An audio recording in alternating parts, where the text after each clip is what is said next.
Ladies and gentlemen, it's senior night at Central Dealership Stadium. Join us this evening as we celebrate these student athletes who have performed well on the field and in the classroom. Beginning with football, Micah Bingham. Micah is the son of Terry and Tabitha Ross. He plans to go to electrical apprenticeship program. Dedrick Borns. Dedrick is the son of Dominic Bennett and Edric Borns and plans to become a real estate agent. Jet Bradshaw. Jet is the son of Ella and Zach Bradshaw, plans to attend the University of Arkansas and major in engineering. Slade Caldwell. Slade is the son of Leslie and Mitchell Caldwell, plans to attend the University of Mississippi and play baseball. Lance Cooper. Lance is the son of Stuart and Teresa Cooper and plans to attend the University of Arkansas and pursue a degree in engineering. Will Crawford. Will is the son of Rick and Stacy Crawford and plans to study ag business and pre-law at U of A. Jamarian Davis. Jamarian is the son of Jasmine Davis. He plans to attend college to become a coach. Zaylon Irvin. Zaylon is the son of Netra Miller and Lonnie Irvin. Plans to attend Southeast Missouri to major in criminal justice. Zaki Irvin. Zaki is also the son of Netra Miller and Lonnie Irvin and plans to play football in college. Zane Guthrie. Zane is the son of Chad Guthrie and Teresa Guthrie and plans to attend the University of Arkansas and then go to pharmacy school. Tyler Holcomb. Tyler is the son of Paige Holcomb, plans to pursue a job in welding. Brian Huff. Brian is the son of Megan Cook and plans to play football at Mizzou and study sports medicine. Gavin Ichida. Gavin is the son of Dustin and Holly Ichida, plans to attend college and major in business. Caleb Lands. Caleb is the son of Chris and Dana Lands, plans to attend Arkansas State and go into the medical field. Elias Loggins. Elias is the son of Tim Loggins and Lisa Loggins and plans to become an electrician. Lawson Pruitt. Lawson is the son of Scott and Mika Pruitt and plans to attend the University of Arkansas. Jude Raypert. Jude is the son of Jerry Raypert and Stephanie Raypert and plans to play football in college and major in business. Kenneth Robinson. Kenneth is the son of Milia and Kenneth Robinson and plans to go to and plans to play college football while studying biology. Plans to go to college and study business administration. TJ Starks. TJ is the son of Tim and Tasha Starks and plans to play college football while studying biology. Gavin Tice. Gavin is the son of Marlon and Mandy Tice and plans to attend Arkansas State University to get a degree in electrical engineering. Carson Turley. Carson is the son of Michael and Charity Turley and plans to go to college at the University of Arkansas and major in finance. Daxton Webb. Daxton is the son of Nathan and Michelle Webb and Shelley Horn. Plans to attend Crowder Community College and get a degree in ag business. Avery Wood. Avery is the son of Jonathan and Jessica Wood, plans to attend Harding University and study mechanical engineering. Your football seniors.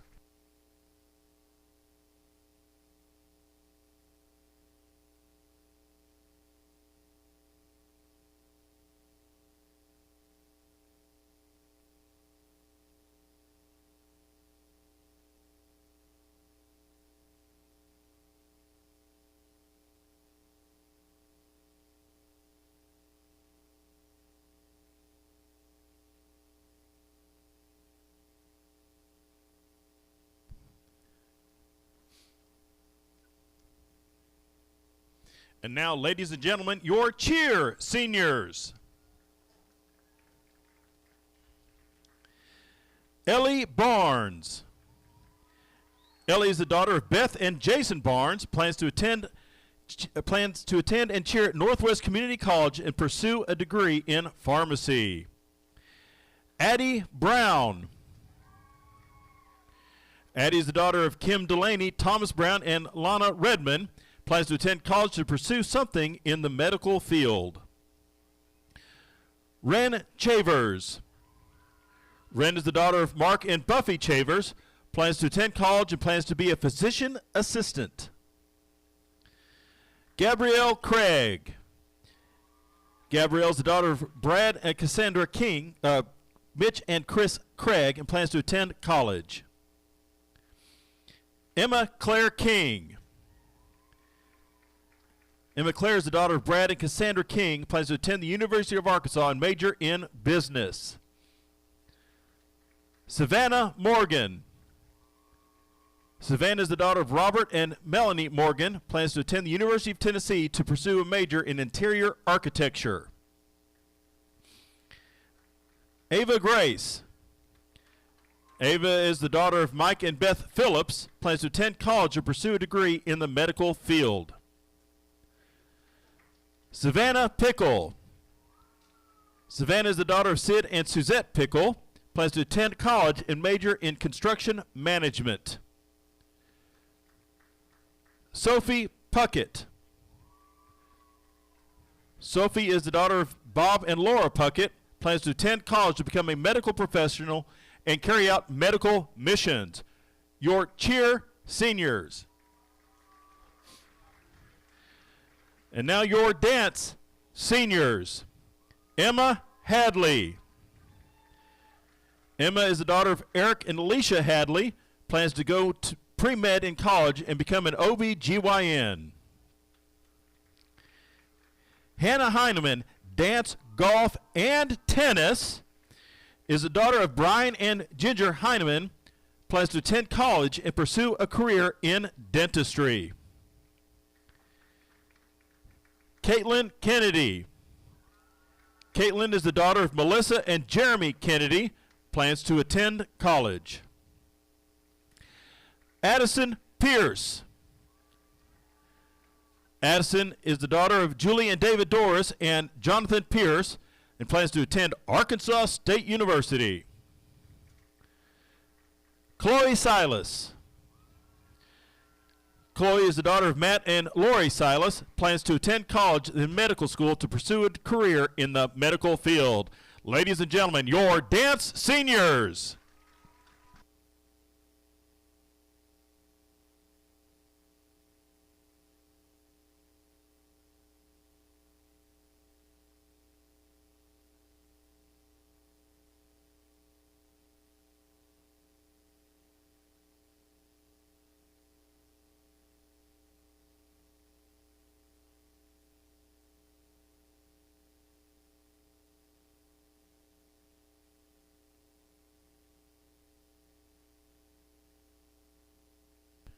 And now, ladies and gentlemen, your band seniors.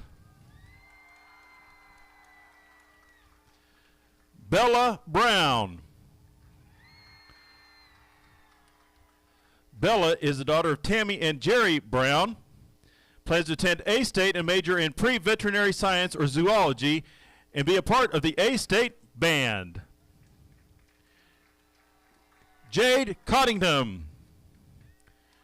Jade is the daughter of Jonathan Cottingham and grandmother Gail Cottingham, plans to get her doctorate in thanatology and a doctorate in music education. Gannon Creech. Gannon is the son of Brian and Hillary Creech, plans to attend A-State and study medicine. Shannon Deal. Shannon is the son of Mickey and Amanda Deal, plans to attend the University of Central Arkansas. Caroline Ham. Caroline is the daughter of Terry Ham and Lisa and Jeff Simmons, plans to enroll in the National Guard and earn an associate's degree in criminology. Anna Hogan. Anna is the daughter of Summer and Brett Hogan, plans to attend cosmetology school and start her own business. Kaylee Hoyt. Kaylee is the daughter of Elizabeth and Trey Gleghorn, plans to attend college and major in education. Michaela Jones. Michaela is the daughter of Julie and Robert Jones, and her future plans are currently undecided. Danica Meyer. Danica is the daughter of Genevieve and Aaron Meyer. She plans to attend the University of Arkansas to pursue a degree in technical theater. Ladies and gentlemen, your band seniors.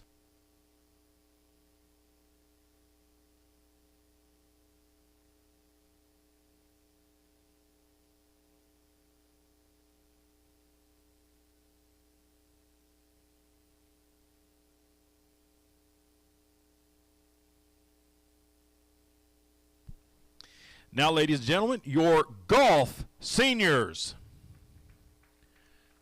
Kenzie Green. Kenzie is the daughter of Kevin and Kelly Green, plans to attend college at the University of Florida or Georgia to pursue a career in dentistry. Hudson Hossman. Hudson is the son of Dan and Mickey Hossman, plans to attend the University of Arkansas and study engineering. Jet Jones, golf and tennis. Jet is the son of Jack and Jennifer Jones, plans to attend Arkansas State University for business. Parker Turley. Parker is the son of Holly and Aaron Turley, plans to go to trade school to be an electrician. Hudson Rogers. Hudson is the son of Richard and Jenny Rogers and plans to attend the University of Arkansas. Your golf seniors. Your tennis seniors. Luke Bullington. Luke is the son of Paul and Jessica Bullington, plans to attend ASU and major in mechanical engineering. Presley Hawk.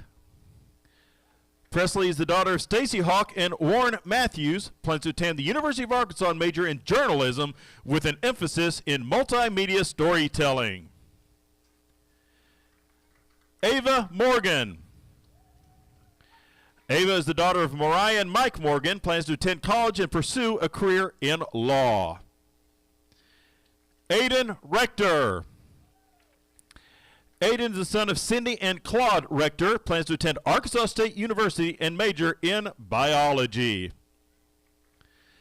Clara Smith. Clara is the daughter of Alexis and Benton Smith and plans to attend the University of Arkansas. Caroline Walton. Caroline is the daughter of Darren and Leanne Walton, plans to attend the University of Missouri and major in industrial engineering with a minor in business. Your tennis seniors. And now your cross-country seniors. Lauren Box. Lauren is the daughter of Jenny Box and Kevin Box, plans to attend college, then become a pediatric physical therapist. Lauren Brown. Lauren is the daughter of Brian and Julie Brown, plans to attend Arkansas State University and major in occupational therapy. Emma Jarrett. Emma is the daughter of Chad and Jennifer Jarrett and plans to attend the University of Arkansas and get a degree in business and psychology. Judy Kim. Judy is the daughter of Donghoon Kim and Faith Kim, plans to attend college and pursue a career in the medical field.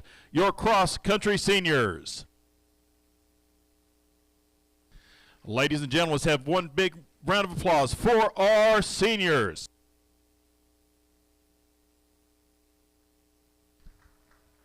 And now, ladies and gentlemen, please turn your attention to midfield for an award presentation. In the spring of 2023, Slade Caldwell had one of the best baseball seasons in Valley View High School history. His awards include 5A All-Conference and All-State, Arkansas Scorebook Live Player of the Year, Scorebook Live Top Outfielder in the Nation, American Baseball Coaches Association Region 6 All-Region Team, American Baseball Coaches Association Third Team All-American, member of the 18U USA Baseball Team, participant in the Major League Baseball High School All-American Game. He has a 3.97 GPA and ranks in the top third of the class of 2024. Slade has been involved with numerous community service projects in Jonesboro and the surrounding area with his youth group, school clubs, and BPA. And finally, his last award. The Gatorade State Player of the Year Award was established in 1985 to recognize the nation's most outstanding high school student athletes for their athletic excellence, academic achievement, and exemplary character. Ladies and gentlemen, please put your hands together for your 2023 Arkansas Baseball Gatorade Player of the Year, Slade Caldwell!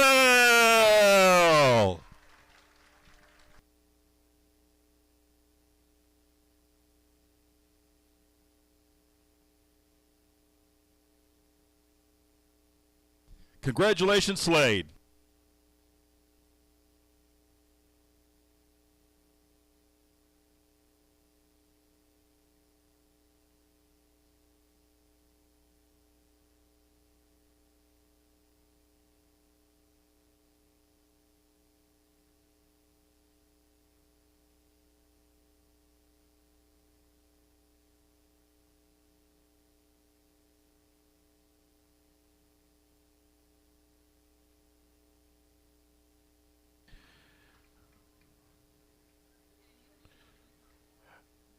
According to current Arkansas law,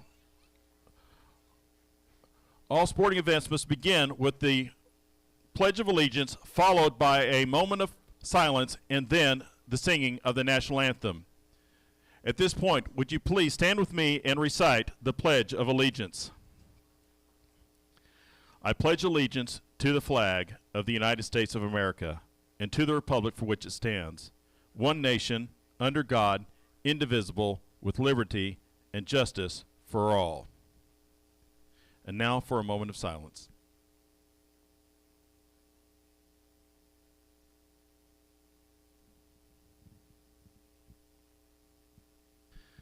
Thank you. Now you please remain standing as we honor America with the singing of the national anthem by high school choir member Mary Emma Whitmire, followed by the playing of the Valley View alma mater by the Valley View High School Band. Oh, say, can you see by the dawn's early light what so proudly we hailed at the twilight's last gleaming, whose broad stripes and bright stars through the perilous fight o'er the ramparts we watched were so gallantly streaming, and the rockets' red glow, the bombs bursting in air, gave proof through the night that our flag was still there. Oh, say does that star-spangled banner yet wave o'er the land of the free and the home of the brave?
It was a game changer. It's brought to you by Dustin White Realty. They know their stuff. Plus, ARHomeValue.com is quick and easy to use. Don't miss out on getting top dollar for your home. Go to ARHomeValue.com today. Brought to you by Dustin White Realty. Top dollar for your home sale is just a click away. ARHomeValue.com. We welcome you back to Central Dealership Stadium at Valley View with countdown to kickoff for the Blazers and Batesville Pioneers.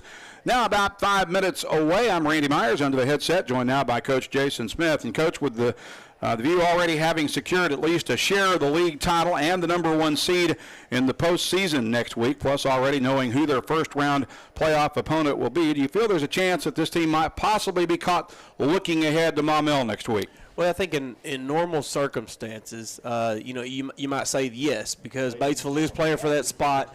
But I will say that last year we're kind of in the same situation, and this senior class as juniors got to experience that mess that was at Batesville that night. So I think that here on senior night in front of their home fans, their family, gosh, what a huge senior class, so talented and such winners. I do not think that will be the situation, and Batesville's coming in. They're coming in limping a little bit too. So I believe that we're in for a big night for the Valley View Blazers, but you never count out the Pioneers. As you mentioned, it's senior night, and of course our captains tonight are the three of the leading seniors, and Brian Huff, Carson Turley, and Jet Bradshaw, as they're out at midfield right now for the pregame coin toss. We really saw, as we have really throughout the course of his 3-year career with the Blazers, but we really saw something special from Carson Turley last week. I felt like it was probably his best game yet in the Blazer uniform, and that's a bold statement. That really is a bold statement, but I do agree with you, especially that fourth quarter. Just to see a kid, and that's not to discount what the defense was able to do, but he definitely put the Blazers on his back, and just quite an amazing performance. And he's just every single week we're in awe, our jaws drop, but then he does it again the next week, and there's no telling what he's got up his sleeve tonight. Won the toss and is deferred to the second half.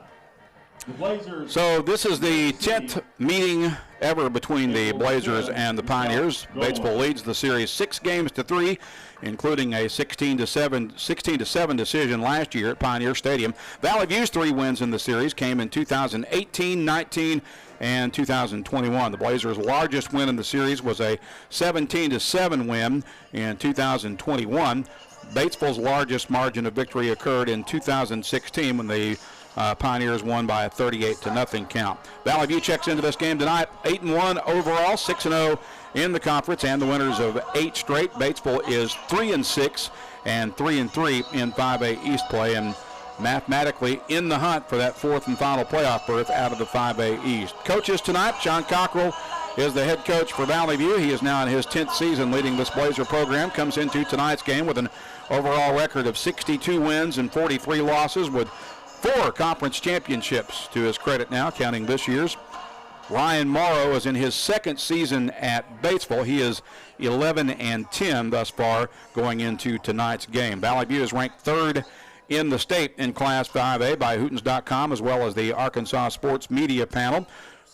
And Hootens has Batesville as the number 20 team in Class 5A. Valley View heavily favored to win this one by just about everybody tonight, including Hootens, Scorebook Live, and Kevin Tuberville of the Jonesboro Sun. Your officiating crew will include referee Troy Cox. He'll be under the white hat. The umpire is Nathan McGowan. The linesman is Terry Daniel. The back judge is Robbie Walker. And the side judge is David White. We have time for one more timeout. We'll step aside for 1 minute, and hopefully when we return, we'll be ready for kickoff and ready to kick the tires and light the fires for the Blazers and Pioneers when we return in 1 minute on the EAB Sports Network.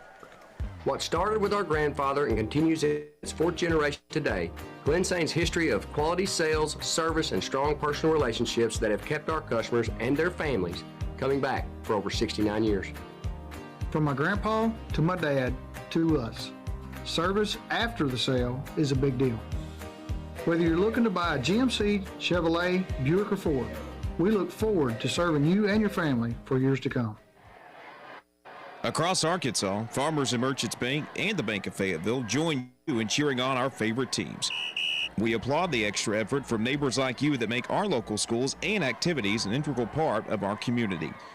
Working as a team to help you reach your goals is a perfect game plan for success. The Farmers and Merchants Bank and the Bank of Fayetteville, finally a bank in your corner. MeBanking.com, member FDIC. You're listening to the Valley View Blazers on FM News Talk 102.1 and KBTM AM 1230 Jonesboro. We're back here at Central Dealership Stadium. Both teams are now on their respective sidelines, and just something interesting that just happened is Batesville took the field, and their run-out banner might give the Blazers a little extra incentive tonight, Coach. It may. In creativity, I love that about high school sports. But the Batesville cheerleaders, they had last year's score up on their run-through paper, and they ran through it. I don't know if our kids saw it, but I know our fans did. And so just some good-spirited high school rivalry there. But, I expect a big night out of the Valley View Blazers tonight. I really do. Yeah, I agree. I mean, obviously Valley View is the heavy favorite, and I think there's – and I'm not discrediting Batesville. I know they've had a rough season. It's a solid program, but on paper, this looks like a game that could get back to the turbo clock. We haven't seen that in a couple of weeks, but I would kind of be surprised if this one does not go turbo clock at some point. Yeah, well, and honestly, that if you're Coach Sean Cockle, that's exactly what you would love to see. Fine-tune some things, play really well. You don't want to play sloppy or flat. Play really well, and be really nice to get those starters out, keep them healthy, and getting ready for the Maumelle Hornets as we start our playoff run next week. Batesville won the coin toss. They deferred their option to the second half, so Valley View is going to get the ball to begin the game. Another thing to keep an eye on tonight for Valley View is the Carson Turley watch. He needs 136 rushing yards tonight to hit 1,000 yards for the season. We're going to do our best to try to keep track of that. If this game gets out of hand early, he's probably not going to get it because he's going to get pulled. That's exactly right, and the one guy who could care less in this entire stadium about that is number 1, Carson Turley. He's all about that W. I promise you it's a much bigger deal to me than it is him. Here's Valley View on the return out over the 40-yard line. That was Drew Gartman on the return. And Valley View will start in good field position at their own 42. Yeah, another good return there by Drew. And we're just seeing continued evolution of our special teams units. They're really excelling in all phases of that game, and good blocking up front there, and Drew able to give us great field position here at the 41. Turley will send 3 receivers wide to the right and 1 to the near side. He's got Anthony Feliz on his left hip, working out of the shotgun backfield, takes the snap, looking to throw, flushed, and now he's going to tuck and run. He'll jump to the outside and gets caught after a gain of only about a yard. Good lateral pursuit there by the Pioneers. They closed that gap. Looked like he had a bigger play for a moment, but they closed the gap pretty quick. Yeah, they did. And what you'll see 4 linebackers and bring up a safety even. So, sometimes they're going to have a spy there on Carson, and I think you saw that right there. 2 receivers 1 to the right, 3 to the near side. Turley out of the gun. Throws it out left side for Zaki Irvin. Passes caught. He's at the 50 and crosses into Pioneer territory. Looks like he may be just shy of the first down marker. Yeah, it'll be interesting on the spot there, but just a nice pitch and catch there by Carson to Zaki, and maybe they're looks like they're getting a first down after all there. So it is a first down indeed, and ball will be at the 47 of the Pioneers. Turley out of the gun. He'll send Feliz in motion, keeps it, runs across the middle and crosses the 45 to about the 44-yard line. Turley on a pickup of about 3 yards. Yeah, really little tempo there after the move of the change. And, as we've seen, that's a little jet sweep look that Feliz was going to get more times than Carson, but Carson chose to keep it that time on first down. Receivers 1 wide to each side. Throw it out right side to Starks. Starks has the first down. He's across the 35 and jumps forward to about the 34. Move the chains once again for Valley View. Yeah, and I think right there, you just had a great matchup on the edge. There's soft coverage on TJ on that right side over there. And tough sledding gets 1, maybe 2, and that'll be about it. Yeah, just another look there out of that formation that they've used quite a bit here. And everything's based off play action so far for Carson. I think the very first play they looked deep and it wasn't there, and he kept it. Look for if you get Drew Gartman over here in single coverage, they might try to take a shot. 2 receivers to each side on 2nd and about 8. This is complete to Gartman. Gartman slips the tackle, gets thrown forward. He's down near the 20-yard line, and once again it looks like another Valley View first down. Yeah, tonight I think what you're seeing. Last week, Carson only put the ball in the air 10 times. And, it looks I guess that's already his fourth attempt so far tonight, so it looks like we're trying to go to the air more early. Feliz again motions right. He'll get it. Jet sweep running right. Cuts back up inside the 15 to about the 14-yard line. On the reception. Had a good strong run there by Feliz and going to stay moving pretty quick. This Batesville defense, they've given up quite a few points this year. Second down, 3. It doesn't look like a typical Pioneer defense. I know some of those kids are playing hard, but they look like a young team. 2nd and 3 from the 14. Turley keeps it, runs across the middle, spins forward out of a tackle. He's down to about the 7-yard line, maybe the 6, depending on the spot. Yeah, another first down there for the Blazers. Going to set up inside the 10, so we'll have 1st and goal here. It'll be interesting to see what the play call is on 1st down. It'll be 1st and goal from the 6 after the pickup by Turley. He'll send Starks wide right. Gartman lonesome left. Handed off to Feliz. Feliz across the 5, powers his way forward down to about the 3-yard line before he goes down. Good defense there. Number 4 for Batesville, Michael Townsley, came across there from his linebacker position, made a nice tackle. Believe that if Anthony would have cut that up, he probably would have scored. This will be the 10th play of the drive coming up. Turley out of the gun. Since Feliz in motion, Turley is going to keep it, runs across the middle, gets caught near the line of scrimmage. He might have 1 yard. We'll see where they spot it. Yeah, I chose to keep it there, based on the RPO and just I think that you're seeing this Pioneer defense as we get closer to the goal line. They're bowing their backs just a little bit. 3rd and goal from the 2 for Valley View. It's Gartman wide to the left, no one to the right. Turley out of the gun, keeps it, runs left, puts his head down, tries to bull his way forward, and it's a Valley View touchdown. Yeah, they kind of went student body left there. They didn't go with their big package, but what they did is they overloaded that left side, and then it was just direct snap there to Carson, and no doubt about it, he was in the end zone. Good blocking on that left side by the Blazers. Brody Dix on for the PAT kick out of the hold of Caden Trevathan. Talon Caldwell will snap the football. Kick is up, and it is good. And so with 7:56 to play first period, the Blazers draw first blood. They lead at 7-0. We'll be back in 30 seconds on the EAB Sports Network. I can't get my homework to upload. Dad, my video game is froze again. Babe, is our internet down again? I'm missing the big game. Honey, I'm trying to make this online payment, but it just keeps buffering. Get your life up to speed with high-speed internet from Empower Broadband. Empower's reliable service brings high-speed internet to even the most remote areas of Northeast Arkansas. With Empower Broadband, you can stream your favorite movies, video chat with loved ones, work from home without interruptions, and so much more. Empower Broadband. Life up to speed. For more info, visit empowerbroadband.com. Valley View covers 52 yards in 10 plays. 58 yards on 10 plays. And its first possession capped off by Carson Turley's 2-yard quarterback keeper. And the Blazers draw first blood. They lead at 7-0 as we now await the kickoff from Brody Dix, the Batesville return man, setting up on each hash at about the 10-yard line. Dix will angle this one right. It'll be fielded at the 20. Return man dances to the sideline and gets pushed out of bounds at about the 31-yard line on the return by Henderson for Batesville. Yeah, pretty good return there. He bobbled it at first, and that's always kind of dangerous, obviously, for the Pioneers, but sometimes for the kickoff team, to where if you get that bobble, it throws your timing off just a little bit, but the Valley View defense is able to recover, and Batesville will start here inside their own 30. Going to say he stepped out of bounds at the 28, so that'll be the line of scrimmage for their first possession. Out of the I formation with one receiver split wide left and right. Give it off to the tailback, and he'll punch it forward for a gain of 1, maybe 2, depending on the spot. Looks like a 2-yard gain.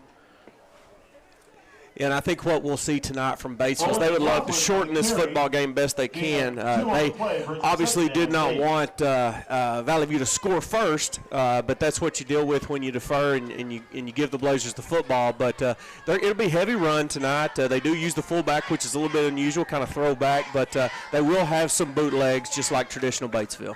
This time they'll put the running back on the quarterback's right hip with receivers one wide left and right. Bentz throws it downfield. It's incomplete and missed his intended target pretty badly on that one. That'll bring up a 3rd and 8 for the Pioneers. It looked like maybe the turf monster caught Henderson there. About 2 steps into his route, he fell down, and it was a timing route, so the quarterback threw it. He threw it right at the sticks, but the problem was Henderson was already on the ground. So it's 3rd and 8 from the 30 for Batesville. 7:03 to play first period. Blazers lead 7-0. Pioneers send 2 wides to the right. And they'll roll right on play action. Wentz being pursued. Fires downfield. Finds his receiver. He's got the first down. As they'll have it at the Valley View, or at the Batesville 42-yard line on the catch by Jace Jeffrey. Yeah, well executed play. Yeah, nice snag there. And I tell you, one thing that the Batesville Pioneers have done for, gosh, as long as I've been watching high school football, is that they are the best at those deep rollouts, and you can tell that they work on them tirelessly. But there's another one there that it's just so hard to cover because you get so much depth by the quarterback. But nice snag there by the senior Jeffrey. Ball will be spotted at the 41 with 2 receivers going wide left for the Pioneers. They go stack eye backfield. Hand it off to the tailback, McLaughlin. McLaughlin powers his way forward over the left side, punches it up to about the 45-yard line on a pickup of about 3 or 4 there. Yeah, and that's what the Pioneers want to do, is that if they can stay ahead of schedule, they can stay in front of the sticks, chew up a little bit of clock. That's what they want to do. But to gain a 4+ there on first down, that's the recipe for success for the Batesville Pioneers tonight. 2nd and 6 from the 45. 1 receiver each wide to each side. They go stack eye once again. And they'll give it off to the fullback this time. The first man through, and he punches it up to about the 48, maybe the 49-yard line. Yeah, Jacob Pollitt there, just a big, strong kid with a big, strong run right there. Kept that pad level low and sets up a he didn't get quite as much as what I thought he did. Yeah, after the spot, it's only about the 48-yard line. Must have had a knee go down a little bit sooner than his forward progress. So it's 3rd and 3 for the Pioneers with 1 receiver to the left. I formation, give it off to McLaughlin, the tailback, and he gets gobbled up at the line of scrimmage. Might have lost a half yard. Yeah, boy, great push there by the Blazer defense. Gosh, I can't get a number there. Well, I'll tell you what, that was 22, so that's Dax Webb. Dax Webb there with a great read. Wasn't fooled at all by all the window dressing and made a nice tackle there. So the loss of 1 sets up a 4th and 4 for Batesville from their own 47-yard line with 5:25 to play. They're still in the huddle. I think they're going for it here, Coach. Well, yeah, you would think so with the fullback, so I'm going to say that they are going. Big play here early. 1 receiver wide left and right. Give it off to McLaughlin, trying to dance to the outside. He, I believe, got the first down. It's awful close, but I think he got it. Yeah, golly, we had pushed there in the backfield, but credit to that young man for that carry. I mean, he bounced off of 2 powder blue defenders to get that first down. Big play for the Pioneers. Everett Thomas will check in at nose tackle for Valley View as Batesville earns the first down at the Blazer 49-yard line with 5:02 to play in the opening frame. Blazers up 7-0. Glad you're with us tonight for Blazer football here on the EAB Sports Network. 2 receivers, 1 wide to each side. They stay with the I formation. Give it off again to McLaughlin. McLaughlin hits the hole hard, running the left, and gets it up to about the 46-yard line. Yeah, I really like the way that Owen McLaughlin's running so far. Just a sophomore, and you know, I mean, he headed into the fall. He headed into conference play thinking that, well, I'm going to sprinkle in a little bit, but he's become their feature back after all their injuries. It'll be a 2nd and 7 for the Pioneers at the Valley View 46. Ball on the left hash as they move from left to right toward the south end zone. 2 receivers to the right. Quarterback rolling near side on play action. Fires it downfield, and that looks to be a catch at about the 36-yard line of Valley View on the reception by Forey. Yeah, nice catch there by Connor Forey. It's another rollout. You know, that deep rollout, you know, what that does, that buys the quarterback a lot of time. It gets him outside of the pocket. And, you know, normally they have at least 2 receivers flooding to that side that they roll out, and he's able just to choose which one he wants to throw it to. Inside 4 minutes to play in the first period. Valley View up 7-0, but Batesville driving. They've got 2 receivers to the left as they approach the line of scrimmage with an I formation backfield. Carson Wentz under center. Gives it off again to McLaughlin, the tailback, running left, breaks to the outside, finds some room to run with, and he's inside the 30, down to about the 27-yard line or so, it would appear. Yeah, nice drive here by the Pioneers. It's going to set up second and very short and kind of open the playbook up here. But they're, again, staying right on schedule. They want to shorten this football game, and if they can come up with some points right here, they got to feel pretty good about themselves. It'll be 2nd and 1 from the 27 off the left hash with 3:12 to play in the first period. 2 wide to the right. Staying with the I formation. Again, giving it off to McLaughlin. McLaughlin's got the first down. He's into the secondary and tripped up just shy of the 10-yard line. Move the chains once again for the Pioneers. Yeah, Batesville's found something here on that left side. And again, I'm impressed by McLaughlin. Like we talked about, just a sophomore. And that left side, that offensive line, they're creating some gaps. And right now they're gashing the Blazer defense. Ball will be at the 11-yard line on the left hash. One receiver comes wide right, one to the left as well. Backs in the eye. And I believe the fullback ends up with it. He's inside the 10 to about the 9, maybe the 8. Yeah, it's a good strong run there. Only resulted in 2 yards, but Batesville, they're right now chewing up a lot of clock. Keeping it pretty simple, and it kind of looks like we're watching football from the late 70s, early 80s here, because just the offense is just an I formation, and you just don't see that a whole lot. It is old school football. 2nd and 8 from the 9 for Batesville with 2 receivers to the right. Quarterback gives it off to the fullback. That's Pollitt. Pollitt running right, and he gets chopped down at about the 6 or the 7-yard line.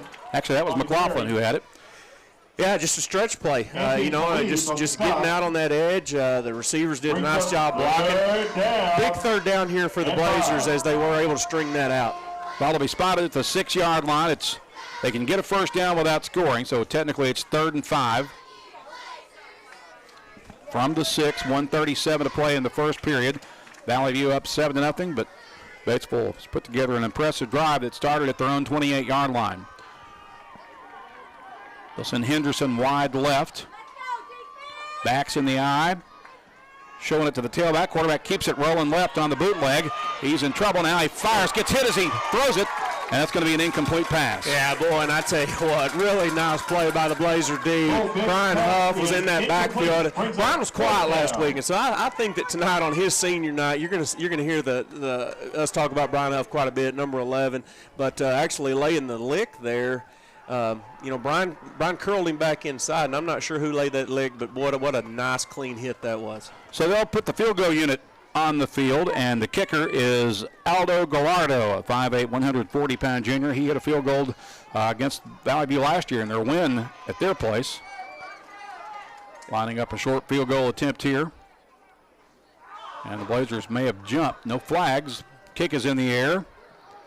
And the kick is good. So Batesville's on the board with 1:09 to play in the first period off the Gallardo field goal. We'll be back in 30 seconds on the EAB Sports Network. Valley View High School Athletics is brought to you by Gateway Tire and Service Center and Toyo Tires. Where there's always one thing you can count on, we go the distance for you. Before you hit the road for a trip across country or across town, drop by Gateway Tire and Service Center and check out the great deals on Toyo Tires. Whether it's tires or auto repair, you can always count on one thing. At Gateway Tire and Toyo Tires, we go the distance for you. At Gateway Tire in Jonesboro, we go the distance for you. That was a 14-play scoring drive for Batesville, capped off by the 23-yard field goal by Aldo Gallardo, and it's now 7-3. Yeah, Gallardo just another in the long line of really good kickers at Batesville. It seems like they always have a young man who's really good at PATs and field goals. Now he did get a little excited as he was heading off the field there, kind of taunting our sideline just a little bit. So, I'm proud that he made the field goal, but you better be careful. If you're asking for that, because time and time again we've seen our PAT and field goal defense unit get a lot of blocks. As recently as last week, onside kick for the Pioneers, and it takes an odd bounce. I think Batesville's got it. Yeah, they do. Wow.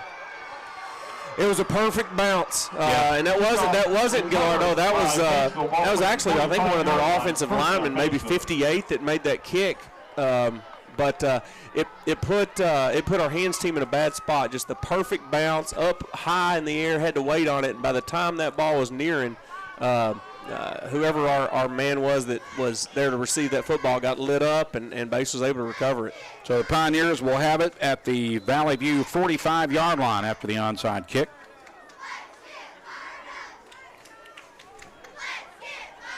.106 to play in the first period. Valley View leads 7-3, but Batesville with momentum at the moment. They'll send two receivers to the right. I formation backfield. Quarterback pitches it out to Wentz, the tailback, and he'll advance it inside the 40 down to about the 38-yard line. Yeah, another good run there by McLaughlin on first down. Blazer defense on their heels a little bit, but they've been out there a long time. They have. 14-play drive is substantial, and then they're just right back out there. So, it's just a situation where Batesville's doing what they want to do here early. The scary thing, remember, they're playing for a playoff spot, and, the longer they have confidence, the more it grows. 2nd and 5 from the 40. After the spot, give it off to McLaughlin. McLaughlin powers his way forward, then gets met and pushed back. Forward progress will have the ball spotted at about the 42-yard line. Yeah, 3rd and short here. Good second effort there by Jet Brasher and the Blazer defense. Almost had a strip, it looked like, on that play, but Bates running back McLaughlin was able to hang on to it. So it's 3rd and 2 for the Pioneers. Ball at the Valley View 37-yard line. We've got a timeout. That's the end of the first I'd say it's the end of the period. So 1 quarter in the books with Valley View leading at 7-3. We'll be back in 30 seconds on the EAB Sports Network. This is Keith Baird with Baird Auto Group. There's nothing that brings our communities together like high school sports. No matter what the scoreboard says, it's a winning feeling just to be a part of it. At Baird, we want you to have the feeling anytime you come into one of our dealerships. Good credit, bad credit, no problem. Don't buy anywhere else until you shop at Baird location near you. Don't get a bad deal, get a Baird deal. Because why pay more? Saving service, great selection too. Baird does it all for you.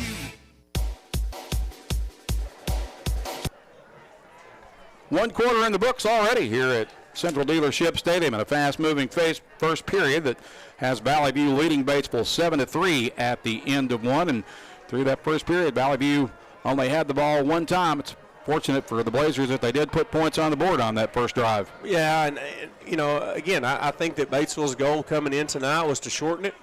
One way that you can keep Carson Turley, this explosive offense, from producing a lot of points is keep them off the field, and had a long grinding drive that first drive, got the quick onside, and now here they are driving again. Successful onside kick, and they're driving again here at in Blazer territory. 3rd and 2 from the Valley View 37. Ball between the hashes. Offset eye backfield. They'll give it off to McLaughlin, the tailback. He's got the first down, and then he gets met and hammered. But he got forward progress to the 31, maybe the 32-yard line. Looks like the 31, so move the chains again for the Pioneers. Yeah, good tackle there by Daniel Richardson, playing that safety spot coming up. But, once again, this Batesville line, which is a smallish line, for Batesville, but they're doing a really good job of attack, point of attack. It seems like they're driving, and these running backs are playing really well because of it. 2 receivers to the left. Backs in the eye. Give it off again to McLaughlin. McLaughlin met and destroyed in the backfield this time. Was that Dedrick Bournes? Yeah, well, I think that was 20. Davis. Actually, that's Sarge. Yeah, so he's back. It's great to see Sarge back, especially on senior night. But my goodness, what a hit! And that was a big play for the Blazers. It's a loss of 1 after the hit by Jamarian, a.k.a. Sarge Davis, and it'll bring up 2nd and 11 for the Pioneers from the 33-yard line. Now that I know that Sarge is back tonight, it may have been him that laid the lumber on that last drive when Brian Huff was able to blow the play up. I think Sarge may have made that hit on that incomplete pass. Well, he's not playing at 100%, but you couldn't tell it from that last play. Well, certainly. Sarge's 100% is different than a lot of people's 100%. That's a great point. Backs in the eye, twin receivers to the left. Fullback will drift in motion. They'll give it off to McLaughlin, the tailback, running the left. He's inside the 30 and works his way forward to about the 28-yard line. Yeah, may have been Henderson on the carry. Yeah, that was Henderson coming off the edge there, and kind of another stretch play, sweep type play. And a good offensive line always gets by with a hold or two throughout the game, and that's what happened there. It looked like they had the inside of one of our ends pads, and they were driving and had a lot of jersey and shoulder pad on that play. 3rd and just over 5 needed here for Batesville. The ball at the Valley View 28-yard line. 10:34 to play in the half. Valley View leads 7-3. Offset eye backfield. Give it off to the fullback, and he's going to be met after he got maybe a yard on the carry by Baxter, Bo Baxter. Yeah, Bo Baxter, another senior there, big back, 200-pounder. Also plays some linebacker. Looks like they're going to send their field goal unit back out again. And, I talked a little bit earlier about some of the extracurriculars. The kicker was really excited. Well, this is a little bit more of a stretch. This is about a 45-yard kick here. 45-yard kick, and you got to believe that, the Blazers are going to be pinning their ears back trying to get their hands on this football. So Gallardo lines up for the kick, which would be a 45-yard attempt off the left hash. And it's blocked. It's up for grabs, and the Blazers get him another one. Well, and that's karma right there. Exactly. And I understand that's not on Gallardo. He didn't kick it into hands. He didn't have a choice, but that was just a floodgate that opened up. And once again, I've never seen so many kick blocks in one football season as I've seen by the Blazers. Wow. I've lost track. That's around 10, I think.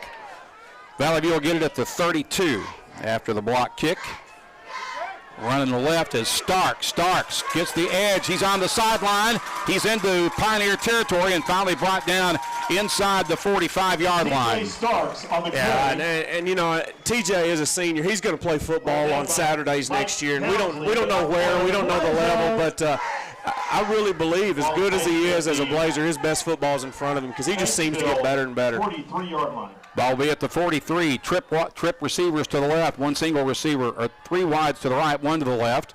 And Turley keeps it, trying to spin out of a tackle. He'll be caught back at the 44 and lose about a yard there. Yeah, nice play.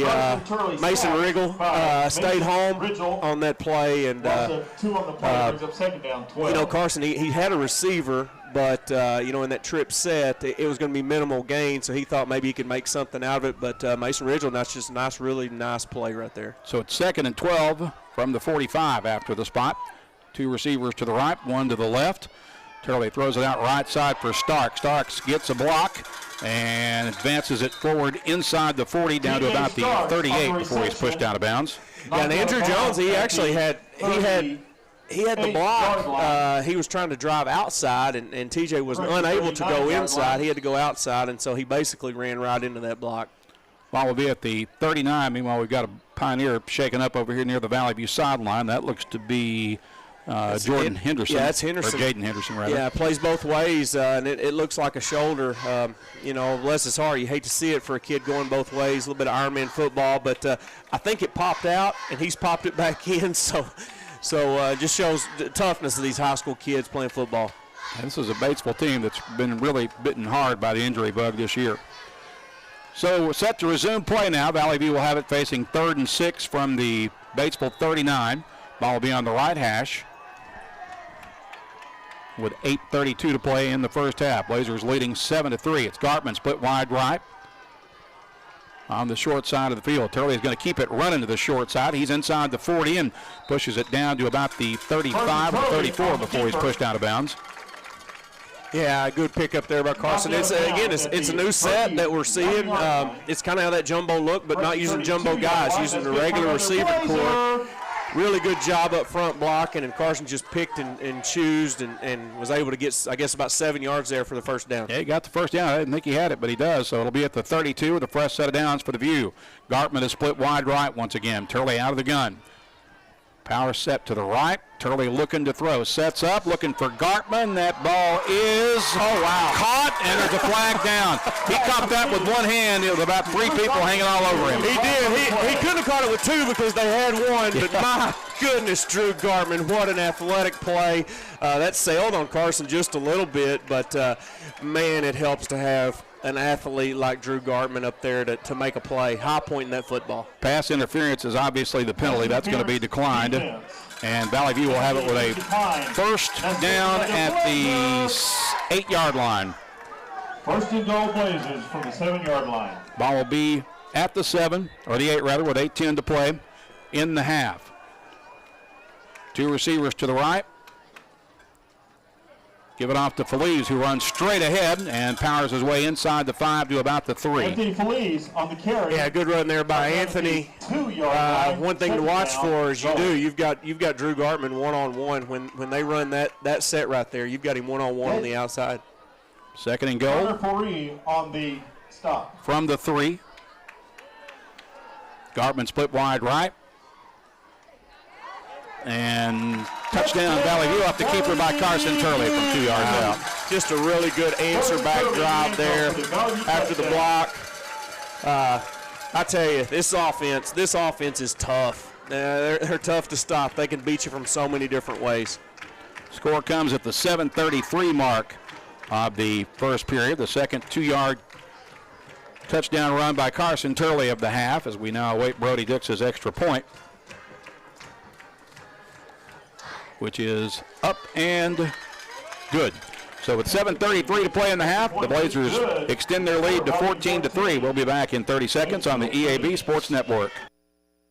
Trouble getting the trailer you need? Silverline Trailers, the largest trailer retailer in the USA, has the perfect solution for you. Guaranteed approval. No credit check required. Get the quality trailer you need at a price you can afford. With over 3,500 trailers available and more coming in daily, we'll find the perfect trailer for you. And at Silverline, we're always looking to hire good people. Visit our website, silverlinetrailer.com, for a location near you. You can stop by our Jonesboro location today at 3711 Stadium Boulevard or call 870-203-0000. Silverline Trailers, your trusted trailer retailer.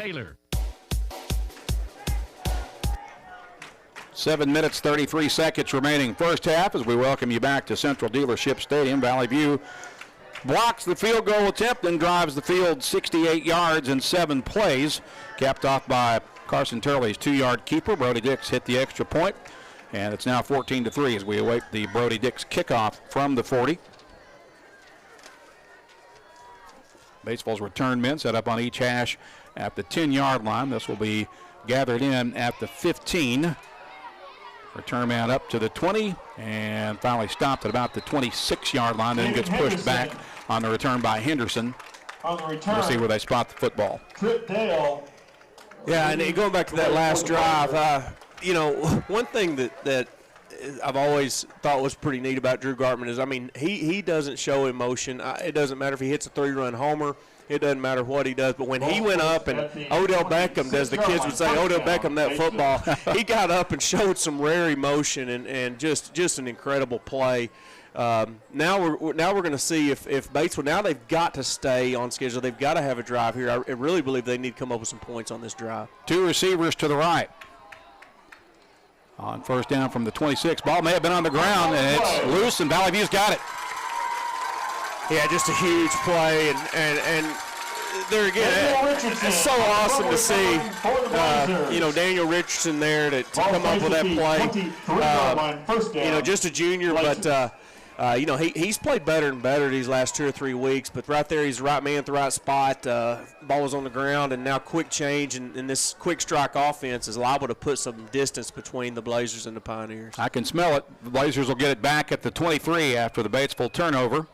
And Turley's out of the gun. Feliz, running back, lines up behind him. Give it to Feliz. Feliz powers forward and all the way down to about the 11-yard line before he's tripped up. That'll be a Valley View first down. Yeah, Anthony Feliz, he loves those kind of carries because he didn't get touched for about 15 yards. If he can run like that, he's just thinking, give it to me again, because that felt good. Ball spotted at the 11. Receivers are lined up tight to each side with 2 wides. And the give is to Guthrie. That's Gavin Tice, but he's into the end zone. Gavin Tice takes the end around and finds the painted turf from 11 yards out. The Blazers are on the board again. Yeah, Gavin Tice right there. And his first touchdown of the season. And good for Gavin, because he's one of those unsung heroes. He's been around the program forever and just done a really nice job this year. I thought that he's had a good senior season. right there, he actually juggled that football in the backfield, was able to secure it, and then hit pay dirt. 2-play, 23-yard scoring drive. Brody Dix on for the PAT kick, which is up and true. And with 6:52 to play, it is suddenly 21-3 here in the first half. We'll return in 30 seconds on the EAB Sports Network. Moore with Moore Air Conditioning. Is your HVAC system ready for fall and winter? Find out today with the Moore Super Checkup. Prevent unexpected breakdowns while extending the life of your system. Whether you need a heating or cooling inspection, we cover it all for just $55 for 55 years serving you. Call Moore Air Conditioning today, 870-336-2023, or visit us at moreac.com. Don't settle for less. You deserve more, don't settle for less. The Blazers converting Batesville miscues into Valley View points. A block kick leading to a score, and this time a fumble recovery leading to a quick Valley View score. It's suddenly 21-3, and just, 5 minutes ago, this was a one-score game. Well, that shows the explosiveness of this Valley View offense. Last year I thought their offense was good, but this year I do believe that just the explosiveness is better. Dix's kickoff fielded by Henderson. He'll bring it out to about the 27-yard line approximately. We'll see where they spot it exactly, but it'll be in that area. Rylan Ramsey on the stop. Yeah, so now it changes things for Batesville. Now they've got to feel a little bit of sense of urgency. They've got to score some points. They've got to answer. If nothing else, they need to let their defense rest for a little bit. They need to get a couple first downs because their defense has got to feel a little bit shell-shocked. They'll get it at the 29 after Henderson's return with one receiver wide to each side.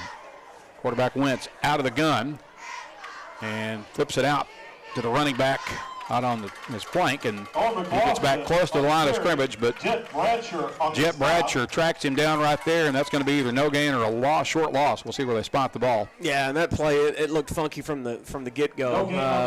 As a high snap, quarterback had to go up and get it, and it was going to be a quick pitch, but once the timing's off on a play like that, then you're kind of leaving your running back out there to dry. It's a loss of 1 and sets up 2nd and 11 from the 28. 2 receivers to the left for the Pioneers. Backs in the eye. Wentz goes under center. Fullback drifts in motion to the near side. They'll fake the pitch out. Wentz looking to throw, gets rid of it, fires it downfield, and that's going to be well over the head of the intended receiver and out of bounds. His intended target was Jace Jeffrey, but he didn't have a chance at grabbing that one. Nah, a lot of pressure in the backfield on that. So now you set up a situation for Batesville where they have to throw the football, and that's not their cup of tea. Most all their passes are out of the rollouts and long extended plays, and now you feel that they've got to put 3 or 4 receivers out there, and that's not what they're accustomed to doing. 3rd and 11 for the Pioneers. They'll send 2 receivers to the right, 1 to the near side. Wentz out of the gun. Pressure coming from the backside. Huffs after him. The ball is loose and on the ground. I think that's going to be an incomplete pass. Yeah, and and that's an interesting play there. Is going to be just a little bit of a screen pass, a throwback there to the tailback McLaughlin, but he was actually tackled before the ball got there. It was behind the line of scrimmage, so it wasn't pass interference. Just a really nice play by the Blazer defense, blowing it up. So Batesville on to punt, and Stark sets up for the Valley View return, standing at his own 39-yard line on the left hash. Punter will be standing at his own 15 for Batesville. Here comes the rush. He gets the kick away, and there will be no return. It'll take a good Pioneer bounce and roll after it lands, and Valley View will start at about the 28-yard line, it appears. Front roll's dead at the good series there by the Blazers defense. Looked like they have made some adjustments, which we knew they would. Batesville's been playing from behind the chains, that entire 3 and out, but now it's danger time. There's blood in the water. I think this Blazer offense can feel it. They can smell it. And with another score here, Batesville is in a heap of trouble. Carson Turley leads his offense onto the field, starting at their own 28-yard line. He's got Gartman split to the near side and 3 receivers off to the left. Lees is a running back. Turley wants to keep it and advances it out over the 30 up to about the 31 as he picks up about 3. One thing they have done so far is contain Carson Turley on the run. They really have. And teams are doing that. We saw it for 3 quarters last week where they're just keeping a spy on Carson. man, it makes it tougher for him. He's got to make better reads and good reads, and that works until it doesn't, because he is so good at just seeing the football field and knows when to keep it and when to go ahead and give it off. Two receivers left and right. Feliz, the running back, on Turley's left hip. Throw it out the left side. I believe that's Starks who's got it, and he gets caught after a short gain up to about the 34, maybe the 35-yard line. Yeah, that one sailed on Carson just a little bit too, and it's last week we were playing in heat all week long. This week it was so chilly cold. tonight. It was so cold, and it warmed up a little bit today. But once that sun went down, it's chilly. Ball will be at the 35-yard line. Third and just over 3 needed for Valley View. Two receivers to each side. And the give is to Feliz. Feliz has the first down as he powers his way across the 40 and punches it out to the 41. Move the chains for the blue and gold. Yeah, and Anthony Feliz he's really having a good half of football here tonight. He may, we don't know how long, these main guys will be out there, but if it keeps going like this, Anthony Feliz may have a 100-yard night himself. Could very well. Two receivers left, 3 to the right. Empty backfield for CT. He's looking. He's going to run. Breaks to the left, gets the sideline, and has it knocked out of bounds at about the 48-yard line. Run out of bounds at the 48-yard line. Yeah, gain of 6 there on first down, and that keeps this Blazer offense on schedule. You can call just about whatever you want here, right at midfield. Second and a long 4, but Carson can do just about whatever he wants on this play. Empty backfield again. Tice motions near side. He's got it on the jet sweep, looking for the corner. Flag goes down. He runs out of a tackle and vaults himself forward across the 50. We'll see what the marker's about. This may be coming back. It is. It's a tough run by Tice. You hate to see the flag. Yeah, it was a hold there, and it was just one of those where it was right in front of the white hat Troy Cox. An easy call for him to make, so it'll back us up 10 from I'm going to guess it's probably going to be around, we're going to get it right around the 36, maybe 37, somewhere in there. After the penalty, the ball will be placed at the 38. Right at the 38, it looks like. So down, it'll be second and about 13 here for Valley View. Ball will be between the hashes. 3:41 remaining in the half. Blazers lead 21-3. Batesville making some late shifts defensively. Blazers with two receivers to each side. Turley's looking to throw. Pump fakes. Now he's going to throw the deep ball. The receiver falls. It's picked off. And Batesville's got the interception. The return is on. And finally caught at about the 45. And that was, I think, Mike Townsley on the pick. Yeah, TJ Starks come from the other side of the field to make that tackle. Great effort by him. But that was on the stop. over the top. They just kept a safety over the top, and we tried to run a hitch and go. The corner bit a little bit, but with that safety back there, I mean, he's just playing center field and was waiting on that football.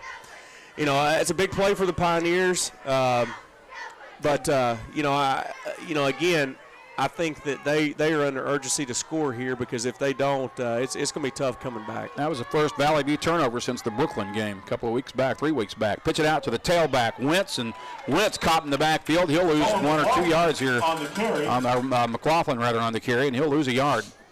Yeah, good job by the Blazer defense there. Once again, you got Sarge Davis and I believe it looked like Dax Webb back there on that play. After that first drive, this Blazer defense has done a really good job on first down. 2nd and 11 for Batesville from their own 44 with just inside 3 minutes to play in the half. Valley View leading 21-3. Here come the Pioneers to the line of scrimmage with 3 receivers clustered off to the right this time. No one to the near side. The snap is high. The quarterback throws it right side, and it's a short gain up to about the 48 or the 49-yard line. Forey making the catch for the visitors from Independence County. Yeah, and you just see, when it's a throwing down, and Coach Wilbanks knows it's throwing down. That's just not what Batesville Pioneers are comfortable doing this season, and so it just kind of makes it choppy. And now they're in another situation where it's 3rd and 8 or 9, and they've probably got to throw the football again. Looks like 3rd and 7 from the 48. They need to get to the Valley View 45 to move the chains. Here they come to the line of scrimmage. We'll send 2 receivers to the left, and we have a timeout. I believe they were about to run out on the snap clock, so they'll burn the timeout. And we'll take the break with them. Exactly 2 minutes remaining in the first half. Valley View leads 21-3. Back in 30 seconds on the EAB Sports Network. Love your truck, and Plaza Tire Service is here to help you make it even better with custom wheels, leveling kits, and the area's best selection of light truck tires, ATs, mud tires, and RTs up to 35s and bigger. Plaza Tire Service has the tires you want in stock today, and we'll help you select a great combination that gets your truck exactly the way you want it. In Jonesboro, on South Caraway, and now at our newest location on East Johnson Avenue. The biggest selection, the best service, and the lowest prices on light truck tires are at Plaza Tire Service. Randy Myers along with Jason Smith under the headsets in the NEA Baptist broadcast position as we welcome you back to Central Dealership Stadium, where 2 minutes remain in the first half, and Valley View leads Batesville 21-3. Batesville will face a 3rd and 7 from their own 48-yard line when we end the timeout. Yeah, and the last thing Batesville wants to do is to give Valley View the football back here. So I would say it's 2-down territory, but at the same time, they may want to pin the Blazers deep. 2 receivers to the left. Fullback drifts in motion to the left. Wentz is back to throw. He's looking across the middle, throwing the deep ball, and that's going to be incomplete, well over the head of the intended target, Henderson, but there's a flag down back near the line of scrimmage. Well, and there's one back here in the defensive backfield as well, and that's got to be a pass interference. It's going to be a defensive hold against Valley View, apparently. Yeah, well, that's going to give them first down, and to be honest, I didn't see that on the receiver. Quick call, and unfortunate. But if you're a Pioneer fan, then you're thinking, all right, well, now let's go get some points. So that'll move it forward to the 42-yard line after the step off with 2 receivers to the left for the Pioneers. Backs in the I formation, give it off to the tailback, McLaughlin. He is met and gobbled up near the line of scrimmage. Forward progress might give him a yard. Yeah, once again, first down. After that first drive, first down for the Blazer defense has been really good because they're reading their keys, getting good push up front now, and on that play, the quarterback nearly got his feet tangled with looked like his guard. And so it was athletic play by him just to get the ball to the running back, but it was for about a 1 yard, half a yard, somewhere in there. Called a gain of 1 with the ball spotted at the 41 as the Pioneers break the huddle and come to the line of scrimmage with 3 receivers clustered off to the right, no one to the left. And Wentz out of the gun. Ball gets away from him. He'll pick it up, gets rid of it, and that ball may have been caught, but it's a very short gain. Yeah, it it's went actually probably going to be a negative yard play. Well, it went incomplete, but incomplete brings up the athletic play. But gosh, what a dangerous play by their quarterback there, because he just slung it, and I think he was very fortunate that wasn't incomplete. He had footsteps coming at him from several directions, and I know he heard them and probably saw some of them coming too. And his number 1 goal was to get rid of that ball. Yes, it was. It's going to be 3rd and 9 for Batesville at the Blazer 41. Just over a minute remaining in the half. They'll send 1 receiver to the left and to the right. Backs in the eye. Show it to the tailback. Quarterback rolls right on play action. Wentz throws it deep down the far sideline. Laird Cullen had a shot at it, but couldn't rein it in. It'll be an incomplete pass, and Batesville now facing 4th and 9 from the 41 with 53 seconds remaining in the first half. Valley View up 21-3. And so, they're going to leave their offense on the field here, and this late in the half, don't blame them. But what this does is if the Blazer defense is able to get a stop here, then I believe that Coach Cocker will look to go get some quick points. Yeah, sure. I would be shocked if he did not. Because you do that, and that's probably a knockout punch. Yep. Well, it's just so deflating for those kids heading into the locker room. Looks like now Batesville's going to think about it. Batesville. They'll take the timeout, so we'll pause as well. Again, it's 53 seconds remaining in the half. Batesville facing a 4th and 9 from the Blazer 41. We'll return in 30 seconds on the EAB Sports Network. At First Security, we've been investing in our home state since 1932, growing deep roots and even deeper relationships. We're part of Arkansas. It's part of us. Today, First Security puts all of that history and stability to good use for you, pouring our resources into the people and places we love best. Arkansas communities, Arkansas families, and Arkansas futures. First Security. Bank better. FSbank.com, member FDIC. back here at Central Dealership Stadium. Timeout on the field. We remind you, coming up in our Kavanaugh Auto Group halftime report, we'll visit with Lady Blazers head basketball coach Angie Ellis as part of our halftime report. Yeah, I'm gonna stick around here and get some insider tips. Report. That's right. I'm gonna take notes during half. All right. I don't blame you. I would too if I were in your shoes, Coach. Looks like they're gonna punt, Randy. Looks that way. Punter standing back at about his own 46-yard line. Valley View has no one back to return. Here comes the rush. They get the kick away.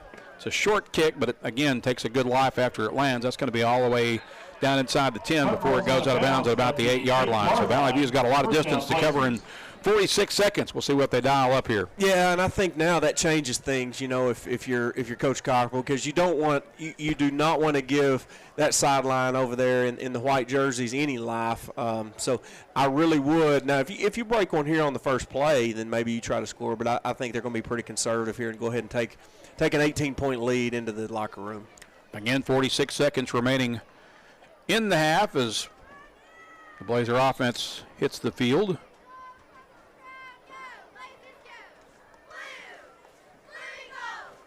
Again, Valley View will start from its own 8-yard line between the hashes. Ball is closer to the left hash.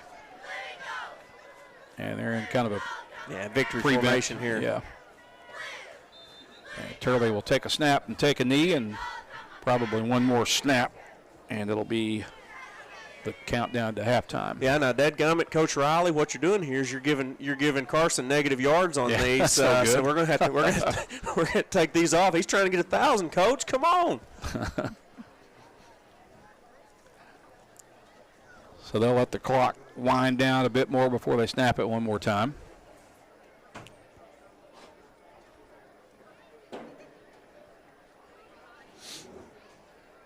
Currently at 10 seconds.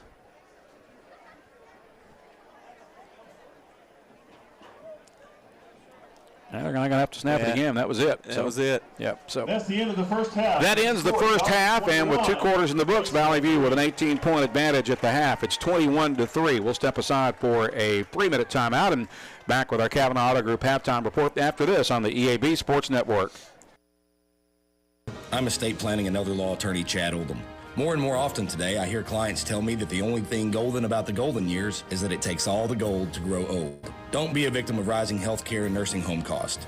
Be prepared. Have a plan. Contact us today to find out how we help our clients protect and preserve assets for family and future generations. The Oldham Law Firm, 603 Southwest Drive in Jonesboro, or visit us on the web at oldhamlawfirm.com. Ship anything, anywhere at your #1 shipping source, Pack Mail in Jonesboro. Here's Pack Mail Tim to tell us more. We are the experts at finding solutions for even the most demanding shipping situations, and our experienced staff can help you choose the best option. So if you need to go to the post office, then FedEx, or all the way out to UPS terminal, and then get that international shipment to DHL, you can do it all in one fast, convenient, and friendly place. Pack Mail. 361 Southwest Drive in Jonesboro. Ship anything, anywhere, today at Pack Mail. Evolve Bank and Trust is now bringing full-service banking to Jonesboro. To celebrate, we're offering you $200 extra. Just open a new checking account with Evolve. Have at least 2 qualifying direct deposits of $500 or more within 90 days. Then we'll deposit $200 extra into your account. It's just that easy. Open a new Evolve checking account and receive an extra $200 in your account, plus free checks for a year. Restrictions apply.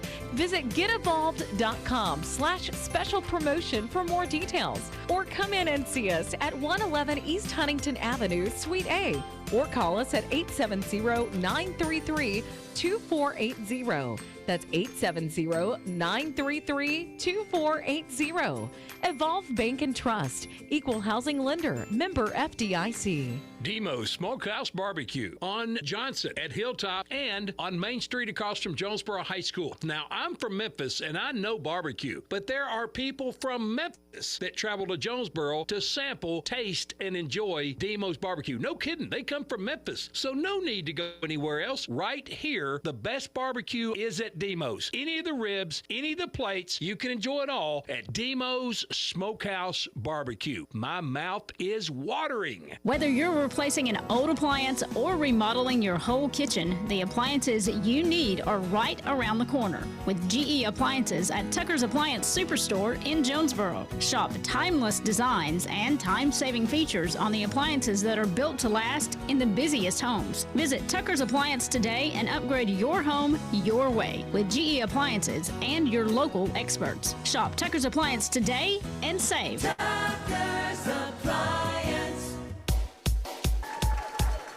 We're back at Central Dealership Stadium, where we welcome you into our Kavanaugh Auto Group halftime report presented by the Kavanaugh Auto Group. Check out Kavanaugh's entire selection of new and pre-owned inventory at KavanaughCars.com, and tune in later tonight to the Ticket Radio Network for the Friday Night Lights Scoreboard Show presented by Kavanaugh Auto Group. Will Oswalt will have a full recap of everything going on across Northeast Arkansas as well as the rest of the Natural State as we welcome you into our Kavanaugh Auto Group halftime. And at the break, it's Valley View in control, leading Batesville 21-3 after 2 quarters of play. And, Coach, just quickly, your thoughts on what we saw from these first 2 quarters. Well, I thought that, it came out, businesslike is the word that comes to mind there. I thought that Batesville really came out and had a plan. Their script for that first drive was really nice, but since that first drive, they've really had a tough time.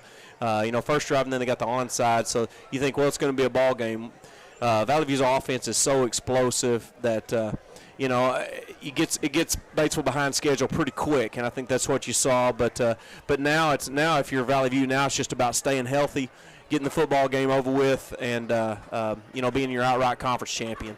Recapping scoring from the first 2 quarters, Valley View drew first blood. The Blazers took their opening kickoff and drove it 58 yards in 10 plays, capped off by Carson Turley's 2-yard run with 7:56 to play in the first quarter. Brody Dix perfect with the extra point kick. Valley View up 7-0 at that point. Batesville would take their ensuing possession and drive 67 yards in 14 plays before the drive stalled out with 1:09 to play in the first period, and they settled for a 23-yard field goal by Carlo Gallardo. That made it 7-3, and that was a score at the end of the first period. Valley View would get 2 second-quarter scores, the first one coming with 7:33 to play in the second period on another 2-yard run by Turley, this one covering a drive that covered 68 yards in 7 plays. It was set up after Valley View blocked a field goal attempt. That made it 14-3. The Blazers would score again after recovering a fumble deep on the Batesville end of the field, as Gavin Ty scored on an 11-yard run for the Blazer offense. The drive covered 23 yards in only 2 plays, and 21-3 it was the score at that point. That is where we stand at the break. So we'll step aside for a 2-minute timeout.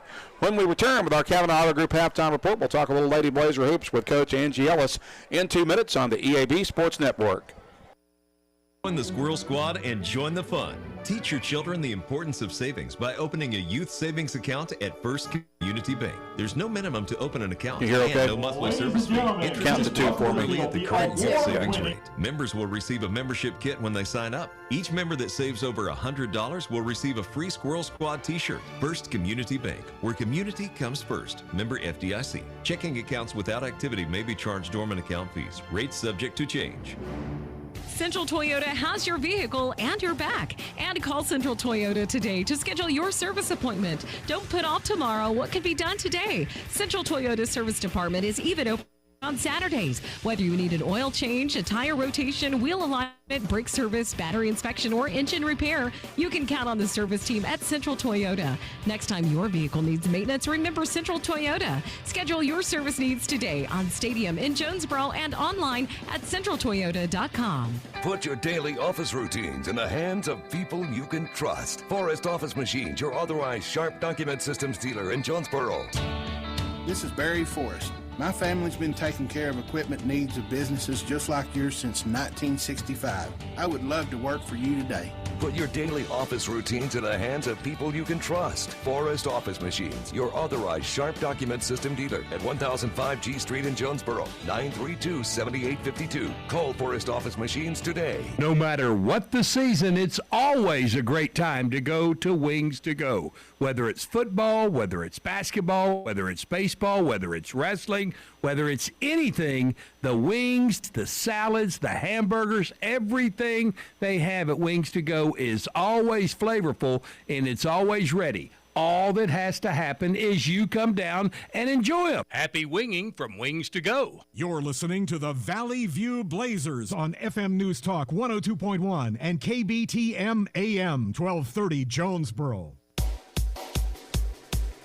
Continuing along with our Kavanaugh Auto Group halftime report here at the half at Central Dealership Stadium. Valley View leading Batesville 21-3 in the regular season finale. I'm Randy Myers, joined now by Valley View Lady Blazer head basketball coach Angie Ellis. And Coach, I'm looking at the schedule. You're less than 2 weeks away from game one. That is true.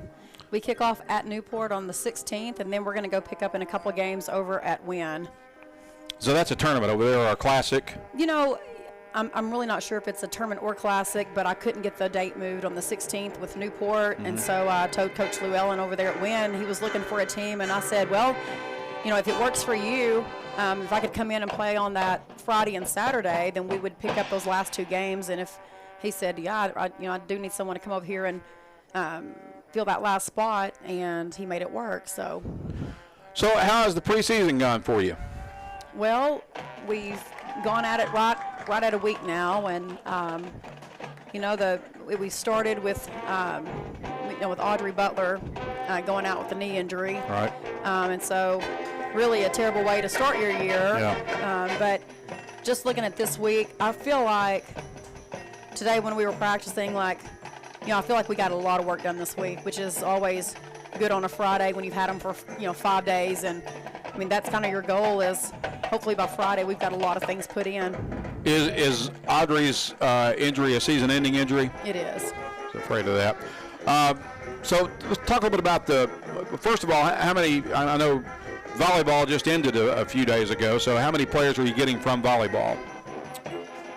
We end up getting 5. Okay, that's quite a few. Mm-hmm, it is. We had 11 in preseason, and then we got the 5, so we've got 16 on the roster. Okay.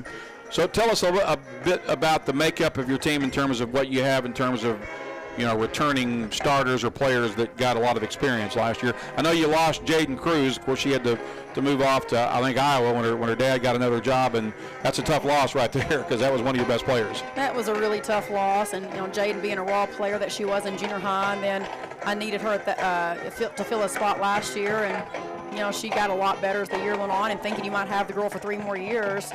But with his profession, it's kind of common that they've got to do what's best for him and his family. And sure.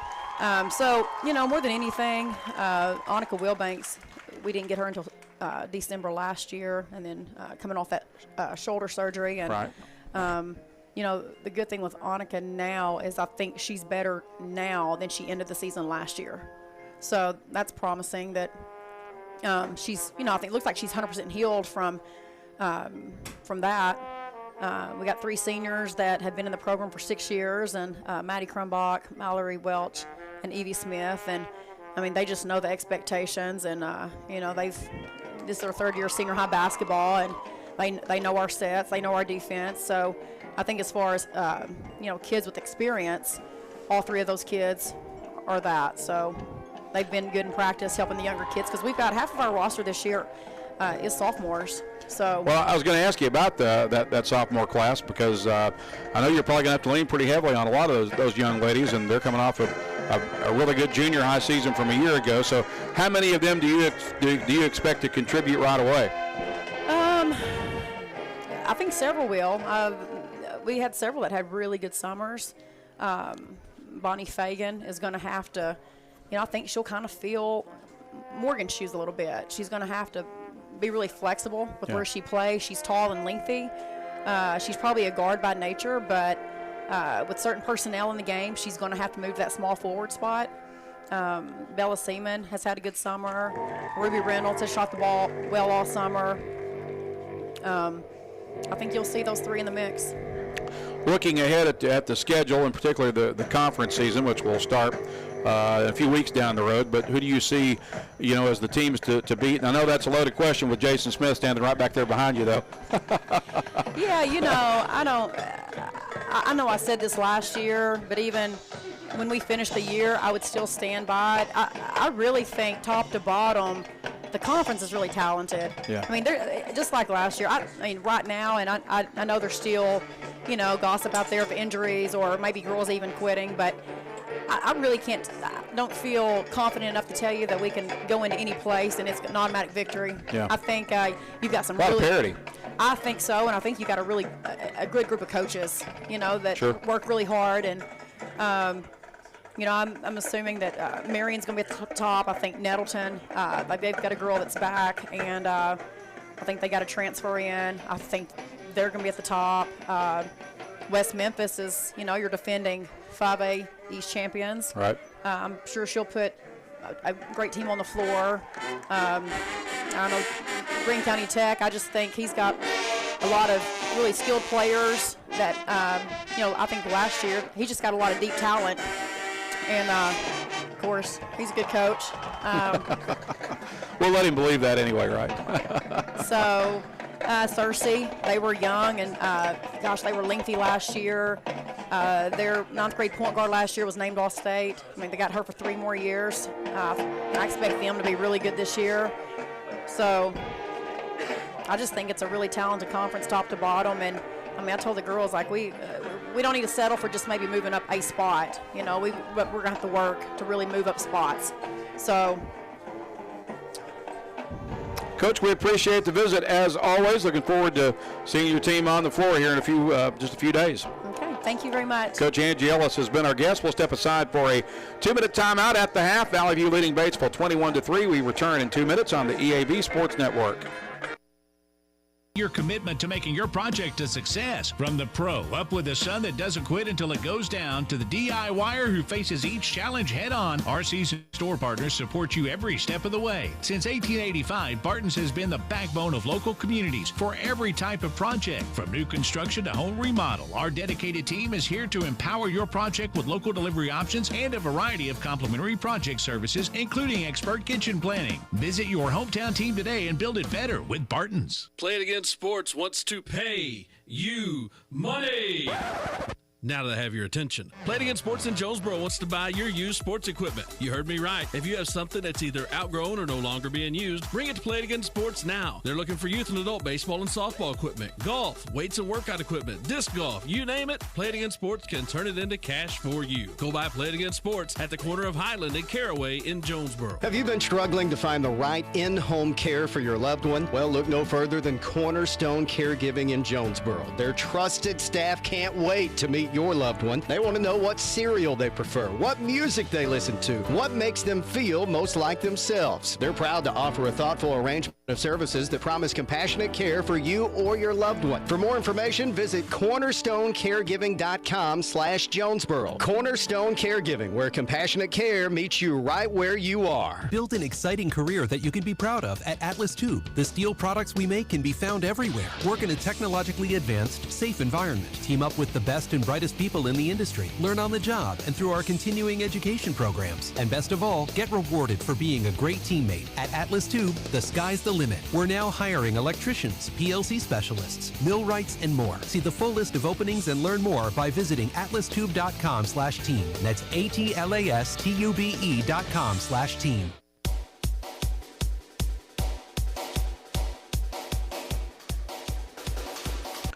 We welcome you back to Central Dealership Stadium. Randy Myers under the headset, rejoined now by Coach Jason Smith at the half. Valley View leading Batesville 21-3 as we check in on some of the other action going on around the 5A East Conference in Northeast Arkansas tonight. Have an update.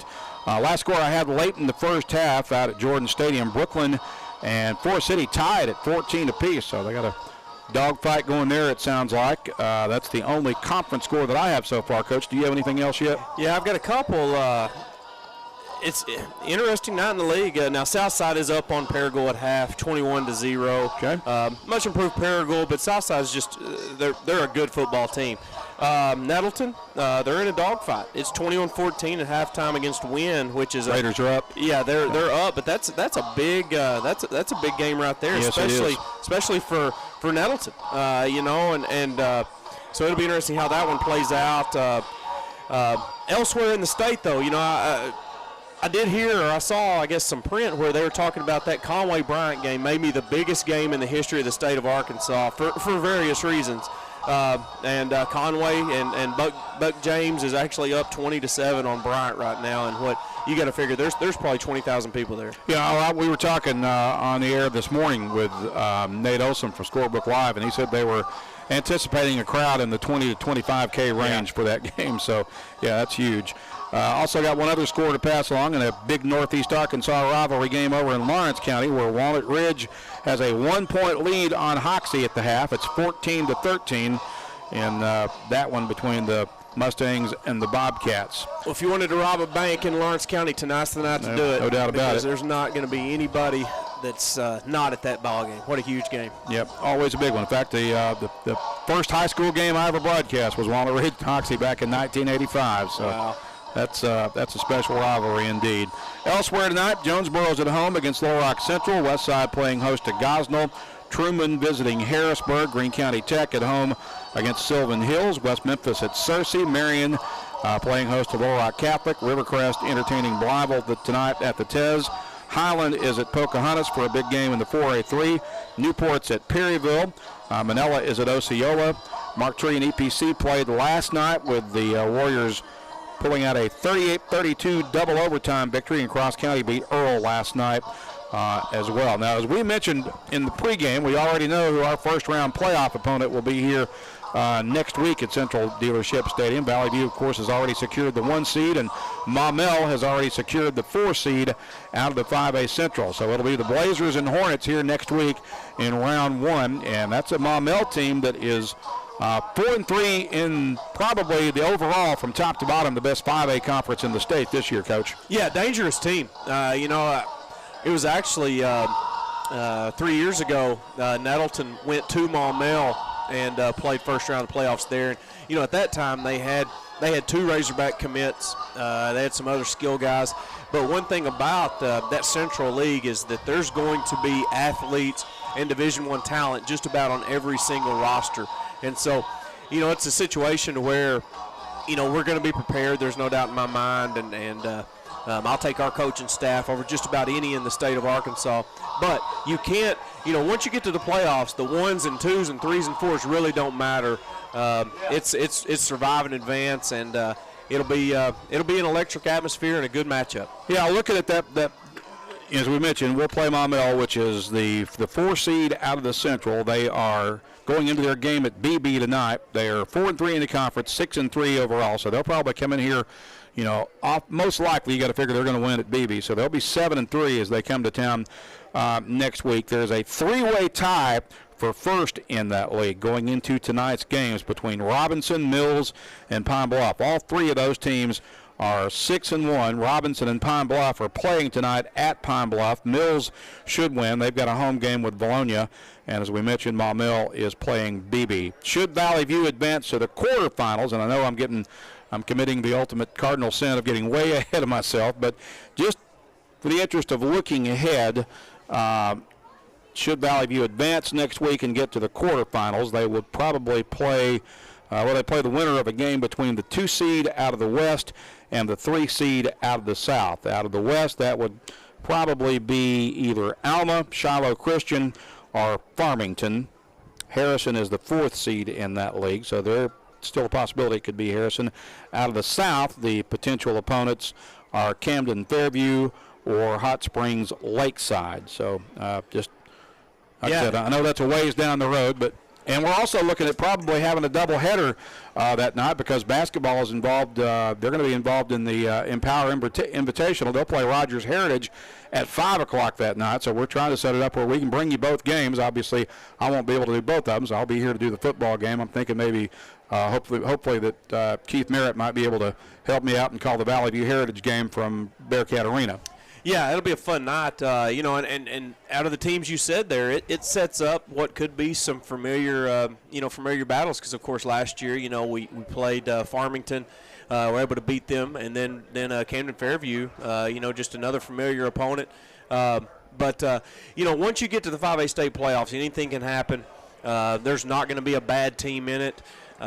And I do believe that out of that Central Conference, Valley View will probably be the only East team that would be favored out of the four matchups. And the Blazers, as long as they win, will have home serve all the way through the semifinals of the 5A playoffs. So, but it all starts next week with Maumelle, and again, you got to take them one game at a time, obviously. And but should they win that game, then like I said, we're looking at we're doing our best to set up a basketball-football doubleheader next Friday with basketball playing Heritage out at Bearcat Arena at 5 o'clock, and then we'll come here for the Valley View second-round playoff game, hopefully. So that's the way the future shapes up. We've got time for one more timeout. We'll pause for, let's make it a 60-second break, and as soon as I do that, they'll probably put 3 more minutes on the clock. But we'll play it safe and make it a 1-minute break for now. Valley View leads at 21-3 at the half on the EAB Sports Network. Referral for your specialty services, you have a choice. The decision of where you receive care is yours. You can choose the only facility in Eastern Arkansas to receive an A rating in patient safety by Leapfrog, delivering world-class care and an unmatched safety protocol. You have a choice in your healthcare provider. Choose NEA Baptist, where safety isn't a goal, it's a promise. At First National Bank, our mortgage lending team knows what it takes to make a home and a superior home loan process. Simple, proven, and reliable service with competitive rates at a bank that already feels like home. Since 1889, that's been the First National Bank way, because for our people, this is home. Apply online at fnbank.net/mortgage. From our family to yours, welcome home. First National Bank. Member FDIC, Equal Housing Lender.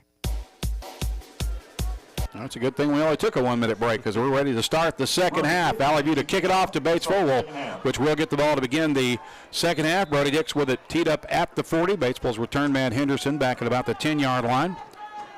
And that will be fielded at about the 6 by Henderson. He's straight across the middle, slips a tackle, and then goes down at about the 27 or the 28-yard line, depending on the spot. Yeah, one of the most fun things for me to do, in high school football is to see the first drive of each team coming out of the halftime, because they've gone in, they've figured out what's working, what doesn't work with technology and everything else. So it'll be interesting to see right here. Batesville's back's against the wall. They really need some points here early to stay in this football game. So it'll be interesting to see what they can come up with. Henderson was slow to get up off that return, and they're going to walk him to the sideline. So doesn't look like he's walking to the field to the sideline under his own power. So I expect we'll see him back pretty soon. But he'll skip this play, and Batesville will start from the Pioneer 29-yard line. Yeah, I think that young man's just dealing with that shoulder that may have popped out there early in the first half, but he's bouncing around over there, and yeah, you're not going to be able to keep a senior out that long. So here come the Pioneers with 2 receivers split to the near side, the left. Tight end drifts in motion to the right. Backs are in the eye, and they'll give it off to McLaughlin, the tailback, and he gets a good surge across the 30 up to about the 33 as he jumps forward for about 5. Yeah, a little confusion there by the Blazers, especially in the linebackers, with some of the shifting that they did. They used a different set than what we had scouted, and it was good for 5 yards. Second and 5 from the 33. Again, 2 receivers to the left, no one to the right. I formation backfield. Pitch it out to the tailback, McLaughlin. McLaughlin this time finds tough sledding and goes down right around the line of scrimmage. Might have lost a little bit. We'll see where they spot the ball. Yeah, and that's another situation where Brian Huff is not going to get credit for anything on that play, but he made that play. I mean, he blew everything up in the backfield and made McLaughlin bump it outside, and then there was 2 or 3 blue shirts out there to bring him down. Loss of a yard back to the 32. Sets up 3rd and 7 for the Pioneers. Jets inside, 11 minutes to play in the third. They'll send one receiver wide left and right. Running back is on the quarterback's hip, and they're going to throw it out near side. That ball is caught up to about the 41-yard line on the catch by Andrew Sharp. Yeah, nice play there by Sharp. He knew the line to gain, and he got about a half a yard in front of it. Secured that football, and big first down for the for the Pioneers. Jet Bradshaw making the tackle for Valley View. It will move the chains for Batesville with the ball spotted at the Pioneer 41-yard line. 10:30 remaining, third period. Valley View leading 21-3. Batesville comes with 2 receivers to the left. I formation backfield. Show it to the tailback. Quarterback keeps it rolling right on play action. Fires it downfield. That's incomplete. Yeah, he short-armed that football. He had the fullback open in the flats. Brings up second down. Once again, using the rollout. But I did feel like that Batesville may have got away with a hold there on the near side that wasn't called. But no harm, no foul. Or no foul, no harm, I guess. And just facing 2nd and 10. 2nd and 10 from the 41. They'll snap it off the left hash, moving from right to left toward the north end zone. One receiver goes wide left and right. Quarterback flanks the quarterback Wentz. The running back flanks him on his right hip. Pass is incomplete on the short hitch route. Intended target was Jeffrey, and unable to make the catch. It'll bring up 3rd and 10 for Batesville. Yeah, even if he secures that football, which was well outside his body, he made a great effort for it, but it would have been a 1-yard gain, maybe 2. It would have been 3rd and long either way. This will be the 6th play of the possession coming up for Batesville. They face 3rd and 10 from their own 41. They're going to send 2 receivers to the right. Actually, it's 3 to the right now, with 1 man lined in closer to the line of scrimmage.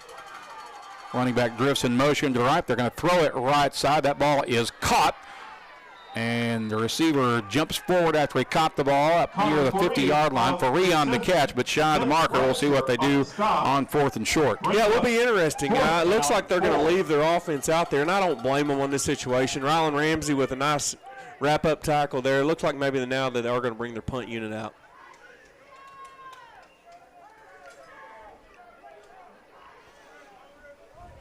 They'll send receivers 2 to the left, 1 to the right. They're showing go. Quarterback looking to throw. Wentz fires across the middle. It's picked off. I believe that's Jet Bradshaw. Now the ball comes loose. Valley View still has it.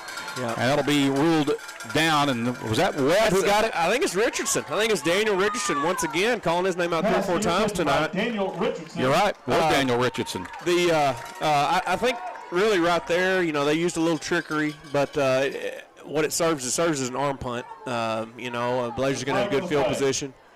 It's going to be against. There's a flag. It's going to be against the Pioneers, but really that serves as a punt.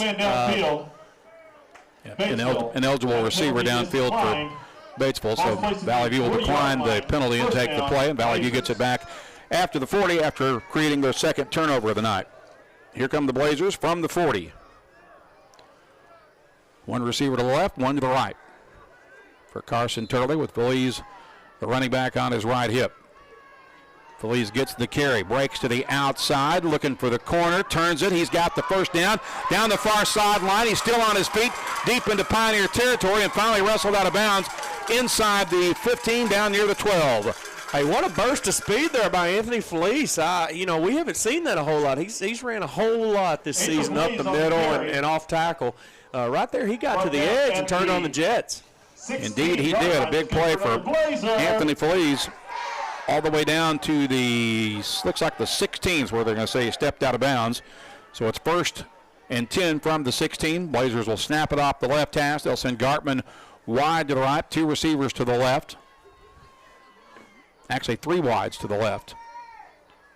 Turley out of the gun. He's going to keep it. Runs across the middle and gets 1, maybe 2. That'll be about it. On the keeper. Yeah, if Batesville's done nothing else tonight, they have bottled up Carson Turley so far. Gain of 3 on the play. Got 3 after the spot. And it brings up 2nd and 7 from the 13. 8:51 to play in the period. Valley View looking to go up 1 more score. They currently lead 21-3. Turley out of the gun, gives it to Feliz. Feliz running right, breaks out of a tackle, spins out of another one. He's inside the 10 and plunges forward to the 8. So far, and he's already had a good game, but so far we are seeing the best game, I think, that Anthony Feliz has had this year. And he's had a good season. Yeah, you're probably right. It's going to bring up 3rd and 2 from the 8 for Valley View. Gartman splits wide right. Turley out of the gun. Power set to the right. Turley looking to keep it, and he's going to lose yardage back to about the 10, maybe the 9. Carson Turley on the keeper. Yeah, right and down at the yard line.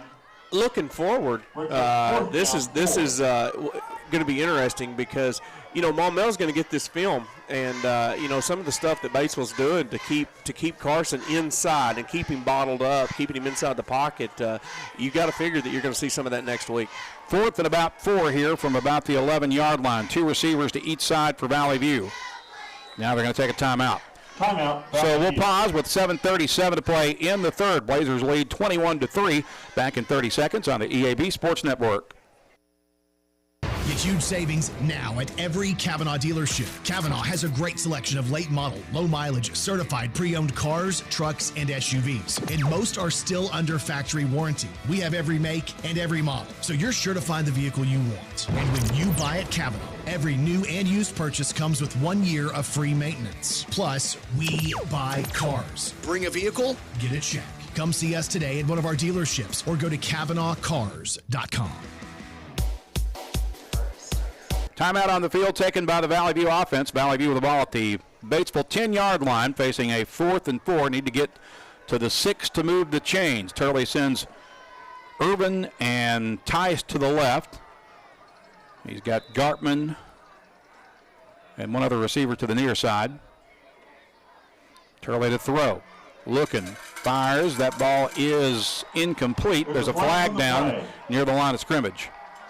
Yeah, I'm wondering here if we may have had some encroachment or an offsides.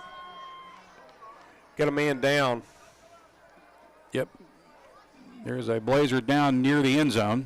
Can't tell who that is from here. Valley View, the penalty is declined. Ball's turned over on down. So the penalty was against Valley View, which Batesville obviously declines, and the Pioneers going to get a turnover on downs. Meanwhile, we'll take the break for the injury. So we'll pause for 30 seconds. 7:31 to play in the 3rd period. Valley View leads 21-3. We return in 30 seconds on the EAB Sports Network. But Jonesboro Orthopedics and Sports Medicine has been taking care of our local athletes for over 40 years. And now they have 2 locations with JOSM on Main and the all-new JOSM on Matthews. Inside St. Bernard's Health and Wellness Center with non-operative providers Dr. J.T. Fisher and the newest addition to the staff, Dr. Morgan Benefield. Call 932-1820. Find them on Facebook and at JonesboroOrtho.com. Jonesboro Orthopedics and Sports Medicine, excelling in our field so you can excel on yours. Kind of a hush over the field right now. There's an injured Blazer down. We can't tell who it is. We have an idea who we think it may be, but we don't really want to speculate at this point. But got him sitting up, and now back up on his feet. Is that Drew Gartman? It is Drew Gartman. So he'll walk gingerly back to the sideline, but the encouraging sign is he's walking under his own power, Coach. Yeah, he's kind of holding that. He's holding that left arm, kind of where you think it may be a shoulder deal, and it could just be a stinger, something like that. But the best news for that is it is indeed his left arm, and as we all know, Drew is a baseball commit to Arkansas State. Right. But he's a right-handed player. Hopefully it's just a stinger, and he'll be good to go, especially for next week. Meanwhile, Batesville got the turnover on downs. They're going to get it back here at their own 10-yard line. Run play to the right side, which Owen McLaughlin on the carry. Looks like a negative play from here. Yeah. It's a loss of 1. Able to string that one out, too. And I tell you, just so impressive on first down, the job that this Blazer defense has done. So it's a loss of 1, sets up 2nd and 11 from the 9 for Batesville. On the Pioneer end of the field. 7:03 to play in the 3rd. Valley View leading 21-3. Pioneers will come with 2 receivers to the near side. Actually 3 to the near side now. 3 to the left, no one to the right.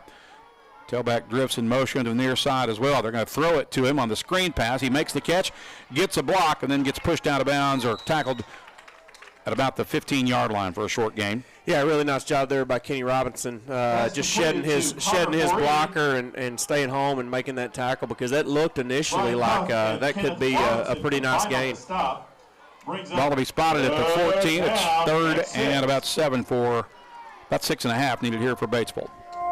6:21 to play in the period. Valley View up 21-3. Nobody yet to produce any points here in the second half. Pioneers will send 2 receivers to the right. Line up the backs in the I formation. Now 2 will drift right, including the tight end. And the quarterback rolls right on the bootleg, throws it downfield, finds his receiver for the first down up near the 25-yard line. Yeah, and we're fortunate right there because in the Blazers secondary, looked like Rylan Ramsey may have slipped and fell, but then right after he did, the receiver who made the catch, he slipped and fell too, but still results in a first down for the Pioneers. That was Jace Jeffrey on the catch for Batesville. Valley View will send some fresh bodies in defensively, including Everett Thomas and Elias Loggins. Here come the Pioneers on first down from their own 28. 2 receivers to the left. I formation. Give it off to the tailback, McLaughlin. McLaughlin spins out of a tackle and gets caught at about the 34. Yeah, McLaughlin impressive, just running hard. He does run hard. But I'll tell you what you're seeing the Valley View defense right now. They're running, a lot of bodies in, playing some twos, mixing it in, trying to keep everybody fresh, trying to keep everybody healthy. 2nd and 4 for Batesville with 2 receivers to the left. Backs again in the I. Tight end goes in motion to the right side. Give it off to McLaughlin. McLaughlin met at the line of scrimmage and thrown back. Looks like forward progress might give him a yard. Might. And I'll tell you what, and we don't do that, but if we did a senior night player of the game, just the way Sarge has come back tonight, it's really impressive. And just playing with tons of energy, and that's what you see with a lot of these seniors. The playoffs, we're going to get home games, but senior night's always special. That's going to be no gain. It'll set up, well, actually, it is a loss of about 1 now, so it'll set up 3rd and 5 after the spot. The ball will be at the Batesville 33-yard line with 4:24 to play in the period. 1 receiver to the right for the Pioneers. Backs in the I formation. Wentz goes under center. Give it off to the first man through, and he's got a first down up to the 40-yard line. Yeah, tough run there by, looked like, Townsley. Mike Townsley there. Just a good, strong run. And, a lot of wind addressing to that, but he was able to get that first down. So the Pioneers able to move the chains, keep the drive alive with a fresh set of downs at their own 40 with 3:55 to play in the third. Valley View ahead 21-3.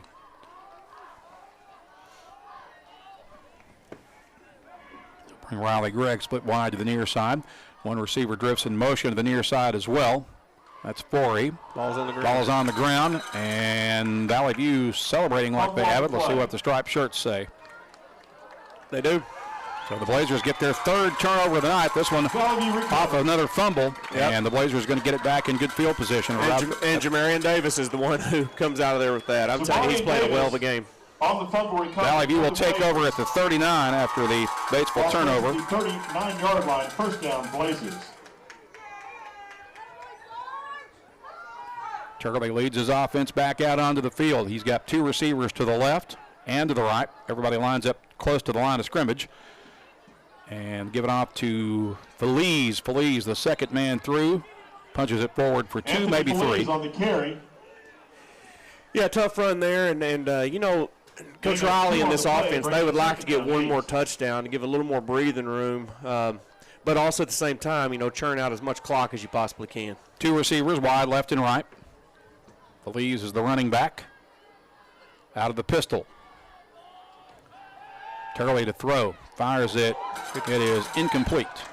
And there's a flag at the end of the play. Starks was the receiver. Yeah, and that's pass interference, and I think that's the situation where the official was going to let it go if TJ makes that catch. But, as they brought their arms down on top of TJ's, he just couldn't make that play. So that's going to be pass interference and be a Valley View first down.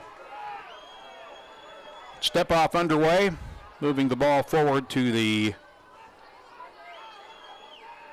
22-yard line. Batesville fans not happy about that call. Placed at the 22-yard line. That's good for another Blazer. But it is a first down after the penalty with one receiver wide to each side for Valley View. Starks to the right. I believe that's Jones to the left. And the give is to Feliz, who breaks a tackle, slips to the outside, and goes down around the 15-yard line, maybe the 14. Yeah, another good run there on first down. Just grinding away this third quarter, on the stop, keeping it on the ground. You know, they'd like to get a touchdown here. Brings up 2nd and 3 from the 15. 2 receivers to the right, 1 to the left. Feliz on the carry. Feliz slips across the middle, breaks out of a tackle. He's inside the 5 and tripped up at about the 2-yard line. First and goal, Valley View. Another good run there. And it gives us an opportunity to brag on this offensive line because, again, one of the biggest question marks coming into this season was the offensive line. And, well, I'll tell you what, they've just gotten better and better. Sure have. You can't give those guys enough credit. 2 receivers to the right, 1 to the left. Feliz again on the carry. And this time, got it. He's in there on the late surge.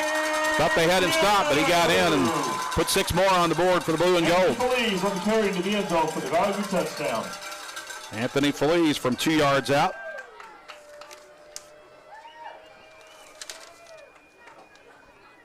A lot of emotion there. And then another group that's greatly improved week to week is this PAT field goal unit. And they, going out here to try to get to 28. Brody Dix will kick. Caden Trevathan will hold. Talon Cobble with a deep snap. Ball is in the air. And Brody Dix is perfect on the night. It's now 28-3 with 2:04 to play in the third. We'll pause for 30 seconds as Valley View takes the lead on the EAB Sports Network. Greenway proudly supports the DIYer in you.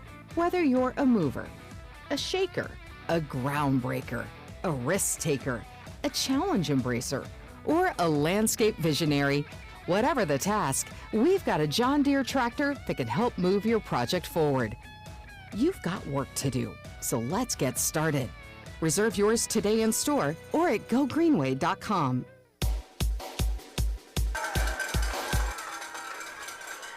(28-3) our score here now, late in the third period at Central Dealership Stadium as the Blazers extend their lead after a 2-yard run by Anthony Feliz. The drive covering 39 yards in 5 plays, once again set up on a short field after the Blazers forced their 3rd turnover of the night.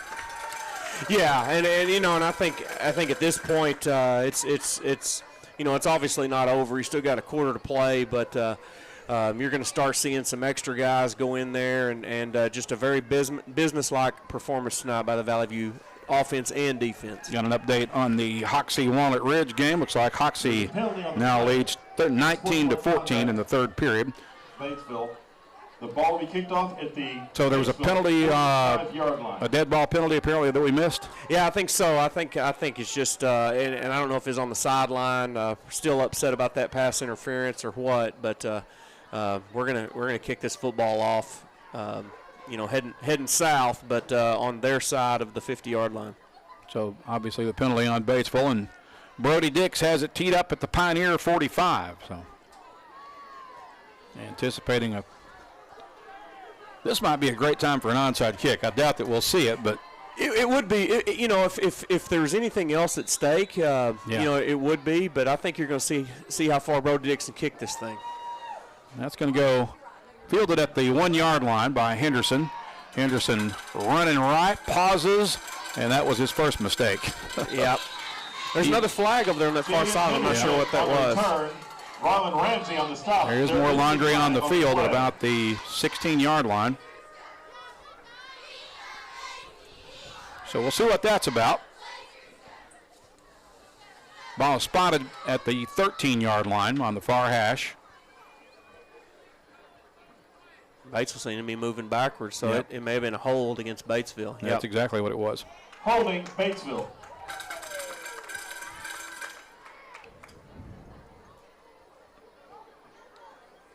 So that's going to move it back to the 6-yard line. You'll have to see our defense right here be really, really aggressive. Come with their ears pinned back. Yep. running play. I believe that's McLaughlin who punches it up. Pollitt on the Actually, carry. Pollitt, the fullback, on the carry there and gets about 2 yards. Dax Webb on the stop, gain of 1 on the play, brings up 2nd down, 9. Ball spotted at the 7-yard line after a pickup of 1. Off the spot, brings up 2nd and 9 from the 7 with the ball on the right hash. Bates are taking their time. Yeah, here. they're not acting like a team No. that's down 28-3. No sense of urgency here at all. 2 receivers to the near side, 1 to the right. Wentz rolling near side, throws that out incomplete, looking for Henderson, but for Jaden Henderson falls couldn't get it to him. That brings up Nah, third down. Get another situation, 3rd and long. And just Bates was just uncomfortable in these third and long situations. Just not the way that they've been able to play football this year. 1:07 remaining in the third. Valley View leading 28-3. Batesville, or rather Blazers, trying to put the ball on a perfect conference season here tonight. 2 receivers to the near side for the Pioneers, 1 off to the right.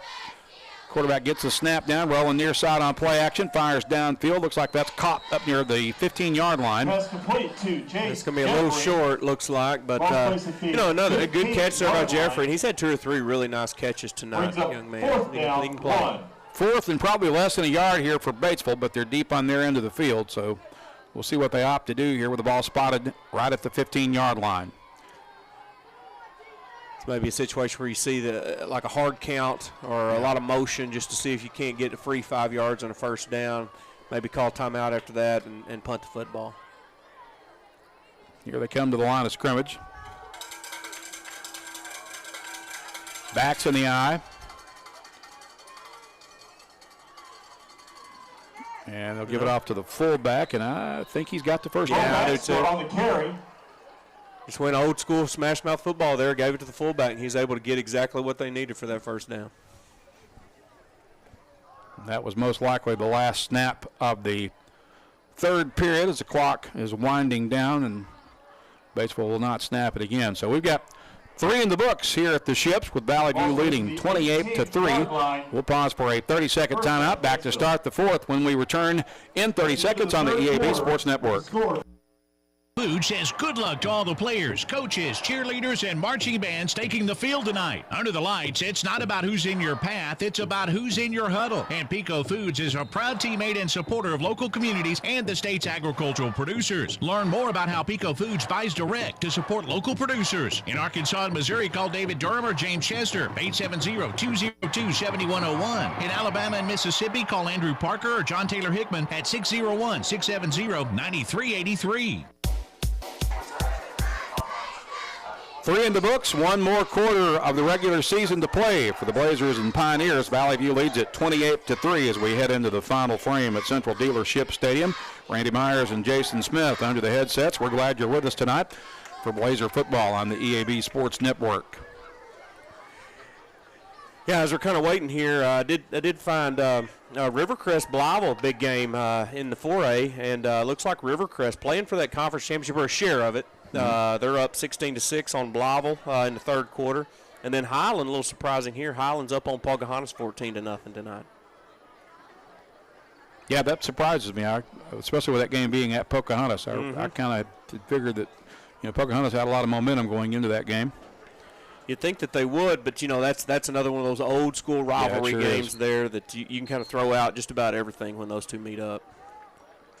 So Batesville with a 1st down at the 18-yard line to begin the 4th period as the Pioneers make their way back out onto the field. They trail Valley View 28-3. Nettleton's hanging on to a 21-20 lead right now over Wynn. Sounds like that when they go to the wire. It looks like it. 1 receiver to the right for the Pioneers. Offset eye backfield. They're going to pitch it on the flea flicker back to the quarterback. He's going to throw it deep right down the middle. That ball is incomplete. There's a flag down. They may get a PI to bail out. Yeah, they did. It was a bailout because that was not going to be a completion. But had 4 Blazers back there, and it's almost like they ran into each other and in turn ran into the lone receiver for the Pioneers on the flea flicker. That was Connor Foree, the intended target. Pass interference, Valley View. So that'll be a 15-yard penalty. They'll move it forward and give Batesville the first down. You know, checking another score here, it's interesting. At halftime, BB's actually up on Maumelle 7-6. Wow. So After the penalty, ball is placed at the 33. Well, I'll take a little bit of encouragement from that. Yep, absolutely. Sound. 2 receivers to the right for Batesville. On first down after the PI penalty, they're going to give that off to McLaughlin, the tailback. He'll advance it up to about the 36-yard line.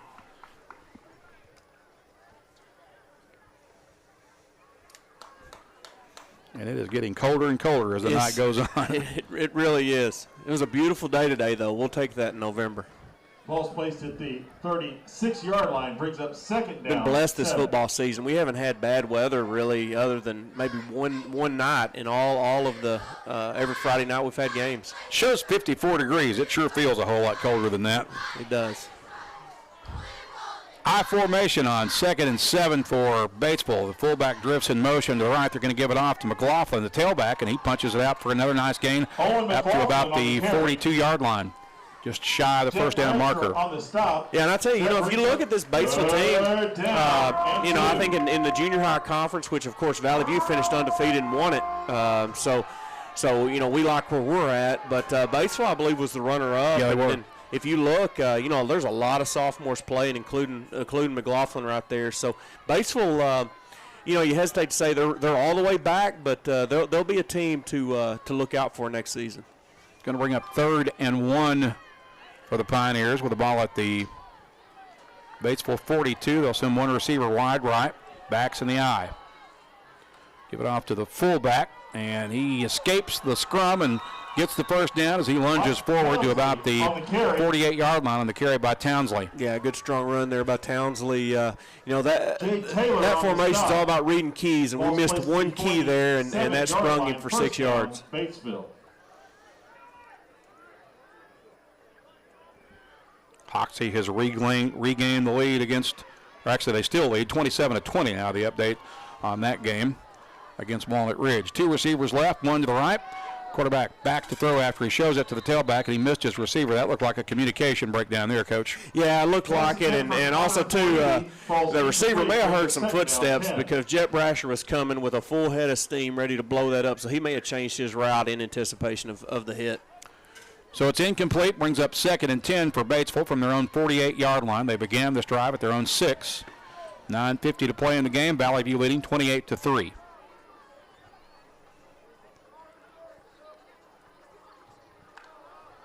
Pioneers send 2 wides to the right. One receiver goes lonesome left. Wentz fires across the flank and missed his target again. That'll bring up 3rd and 10. Yeah, and Jet Brasher, he would have loved to have had that play back because he was right there for the interception, but that thing, it came upon him quick. He was actually pass rushing, I believe, and that ball came by his shoulder pads at a high velocity and just sets up another 3rd and long for this Pioneer offense. 3rd and 10 from their own 48-yard line with 9:45 remaining. Remind you, we'll be back at home here next week for the first round of the 5A playoffs as the Hornets of Maumelle make their first trip to Jonesboro. 2 receivers to the right. Tight end drifts in motion right. Quarterback rolling near side on play action, fires downfield, finds his receiver. It's caught for a short gain into Valley View territory at the 49 after the catch by Sharp. It's going to bring up a 4th and about 6 for Batesville. Yeah, and so they'll leave the offense out here, and you got to figure they're probably going to put it in the air again. Big play here for the Pioneers. Blazers turn them over on downs here, and you can just about put it to bed. This will be the 10th play of the drive coming up unofficially. 9:39 remaining in the game. Batesville will send 2 receivers to the right. Jeffrey is one, and Forey is the other one. Running back drifts in motion left. They'll throw it left side. Ball is caught, and they've got the first down off the second effort. Move the chains for Batesville. Good pickup on the fourth down conversion. Yeah, no quitting this bunch here. I mean, they're really, with this deficit, they're playing for a little bit of pride. But they, nice pitch and catch there for that first down, and they'd like nothing more than to go get them touchdown here. That was Forey who made the catch, and they'll have it with the first down at the Valley View 41-yard line as Dedrick Bournes checks back in for the Blazer defense. One receiver to the right for Batesville as they go I formation. Give it off to the tailback, McLaughlin. He'll blast across the 40 and punch it forward to about the 37. McLaughlin on the carry. Brian Huff leading the way for the Blazers. 8:55 remaining in the game. Again, Valley View leading 28-3. Pioneers break the huddle, make their way to the line of scrimmage with one receiver wide left and right. I formation. Wentz shows it to the tailback. He's going to keep it rolling right on play action. Ball gets knocked loose, and he gets back on it as he recovers his own fumble back at about the 48-yard line. But yeah, and I tell you what, Brian Huff made that play. He made that play with his right arm, and he's slow to get up. Yeah, and it got extended, and you hope that it was just, a situation where just kind of a hyperextension there. He's hopped up pretty quick now, but he definitely was uncomfortable after he made that play. Yeah, he's obviously in some pain as he makes his way to the Blazers sideline. So it's going to bring up third at about 16 here for Batesville. They'll bring Huff over to the bench and take a look at him. Brings up third down, 16. Third and 16 with 8:25 to play in the game. Yeah, you hope in that situation with Brian that it wasn't a wrist. That wrist can be tricky. He's still in some pain, but training staff, and we don't give enough credit to that JOSM training staff. They're as good as there is in America. Wentz back to throw, pump fakes. Now he lets it fly deep. That ball is up for grabs. It's knocked down and incomplete as he threw into double coverage and well defended in the secondary back there by Valley View. Pass intended for Connor Forey. Laird Cullen among those on the coverage. Laird Cullen on the coverage for the Blazers. This will be the 14th play of the drive coming up for Batesville. Yeah, that's so unique too because they're only, they're sitting at the 40, the 47-yard line. Starting at their own 6. Yeah, so 41 yards in 14 plays is not the most common math in football. Definitely not. Now they're showing punt on 4th and long. Valley View does not send anyone back to return. Punter will be standing at his own 40-yard line on the right hash. Here comes the rush. He got it away, but just barely. It's a short kick, but again, it takes a good life after it lands, and Batesville will down it at about the 19-yard line. Punt rolls dead at the 19-yard line. First down, Blazers. It'll be interesting here to see who comes out on offense for the Blazers. You want to stay clean, but also, you're sitting, you got one of your frontline guys on defense on the left bench here, being seen by the trainers right now. You also have on the right side, one of your better offensive players. They're both, banged up, and you don't need a third guy tonight. And both of them may be just fine moving into the playoffs, but you don't want anybody else hurt. Turley's back in at quarterback. He'll take the handoff, or the snap, throws it out right side, got a receiver. That's close to a first down after the catch. Was that Parker King on the catch? Yeah, it looks like Parker King out there. King on the reception. Bring up a 2nd and 2. Right down at the 27-yard line. From the 27. Second down, 2. Ball will be on the right hash. 7:38 to play in the game. Blazers up 28-3. Andrew Jones is split wide to the left, as is Parker King. I think that's Irvin, maybe. Irvin to the right. Side? Yeah. Zaki Irvin to the right. Handed off. And was that Guthrie? Yeah, looks like that's Zane tonight. And he picks up the first down for Valley View on a plunge forward for about 3 yards. Guthrie on the carry, but down at the 33-yard line. That's good for another Blazer. Ball just shy of the 33. Move the chains for Valley View with 7 minutes remaining. Blazers lead 28-3. 2 receivers to the right. Tice motions right, gets it on the jet sweep, running right, and he'll punch it up to about the 40-yard line. Yeah, Valley View right now, they're in a situation where they just want this clock to run, and get out of here and start looking forward to next week, keeping healthy. Ball will be at the 39 after the spot. It sets up 2nd and 4 for Valley View with 6:28 remaining in the game. 2 receivers to the right, 1 to the left. Running play, that's Guthrie, who's met and thrown back. Probably going to lose 1 or 2 here on the spot. Zeke Guthrie on the carry. Seeing some extra guys out there up front for the Blazers, just some different fellas that you're not used to. 3rd down, 5. But one thing that the Blazers have been able to do this season with a lot of blowouts is they've been able to develop a lot of that depth, which is huge in a situation like we have tonight. 3rd and about 6 for Valley View from the 37-yard line. 5:48 left in the game, which is a 28-3 lead for the View. 1 receiver wide to each side. Turley looks to the sideline. Now goes under center, possibly changing the play.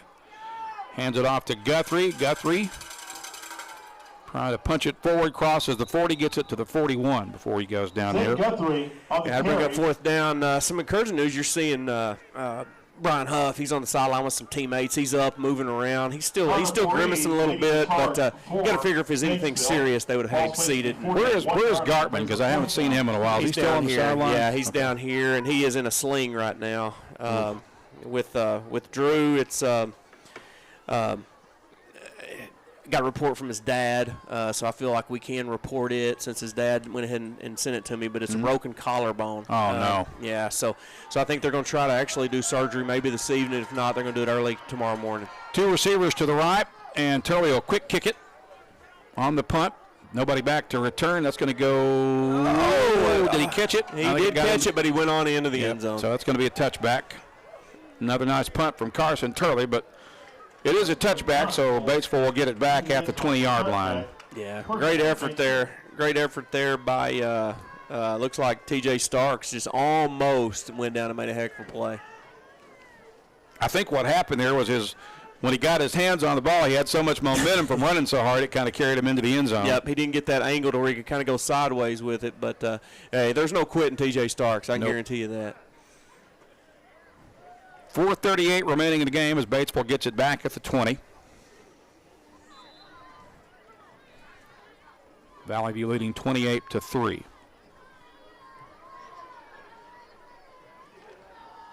Two receivers to the right.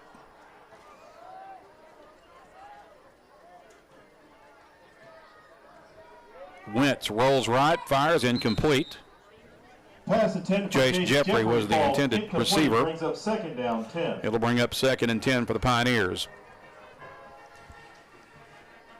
Yeah, now you're seeing just about exclusive, second unit out here. A lot of young guys getting a chance to play tonight. I do see Rylan Ramsey, but other than that, it's a bunch of guys who we've seen throughout the year. Some good football players, but it's a bunch of twos out there. Ryder Routledge among those out there right now. 2nd and 10 for Batesville out of the I formation. Give it off to the tailback, McLaughlin. And he's close to 1st down yardage over the left side. Owen McLaughlin on the carry. He might have it. Yeah, it's he does. Good run there. On the 32-yard line, 1st down, Batesville. I'm telling you, this Batesville team, I mean, they haven't stopped playing. They're still coming out with a little tempo here. Two receivers to the left, picks it out to McLaughlin, running left. He is tackled just shy of the 40, stop him at the 39. 4 minutes remaining in the ball game. Ball's placed at the 39-yard line, brings up 2nd down, 3. Bringing back up Drew Gartman, it's a situation that if they can get in, they can do a successful surgery there, then I believe that, with a young athlete like that, he should be fully healed by baseball season, which, is always, a good thing. Flag down. Batesville's got the 1st down unless the flag negates the play. They're into Valley View territory. McLaughlin on the carry. With the carry by McLaughlin down to about the 43. Now we'll see what the laundry on the field is about. I think that's going to be a hold, and it is. Batesville. Well, I tell you, it's a heck of a blow to this Valley View receiving corps, and it's going to put a whole lot more pressure on T.J. Starks. Of course, we've got Andrew Jones back, but Andrew's been quiet since returning from his midseason injury where he missed about 4 games, and it's going to put more pressure on him as well. Yeah, and that's. I think he's the key. I think he's going to be the key to step up because early in the year, Andrew Jones was having some really remarkable games. Sure was. And once he got hurt, he has been quiet. But you got to feel he's getting better and better week to week, and hopefully he'll be ready by next week to make a big difference for this Blazer offense. Got a pre-snap flag here on the Pioneers on the false start. Yeah, Andrew was actually leading the team in receiving yards before his injury. He had, I think, 13 catches for about 266 yards, if memory serves. Yeah, and it wasn't against any slouches either. No, absolutely not. He was making plays against some really good teams, especially in non-conference play. This penalty will move the ball back to the 26-yard line with 3:21 remaining.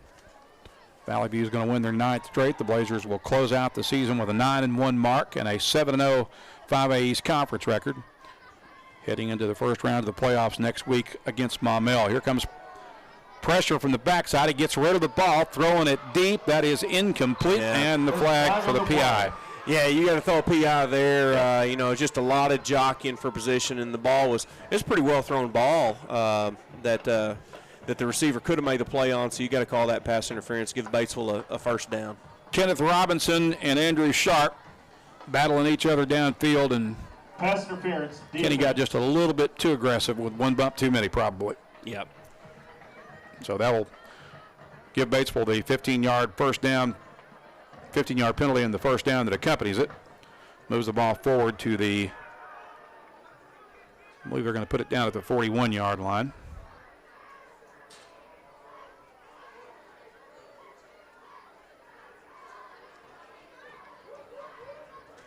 Actually, it's not a first down. It's going to be a second and less than a yard needed. Yeah, because you don't get the automatic first down, so you get the 15 yards. Now it is first down. They changed it to first down right after I say that. There you go. Football, just the only sport that has so many different rules for so many different levels. Yeah. 2 receivers to the left for Batesville. 3 minutes left in the game. Got a man in motion to the left. They're going to throw it left side. Ball is caught.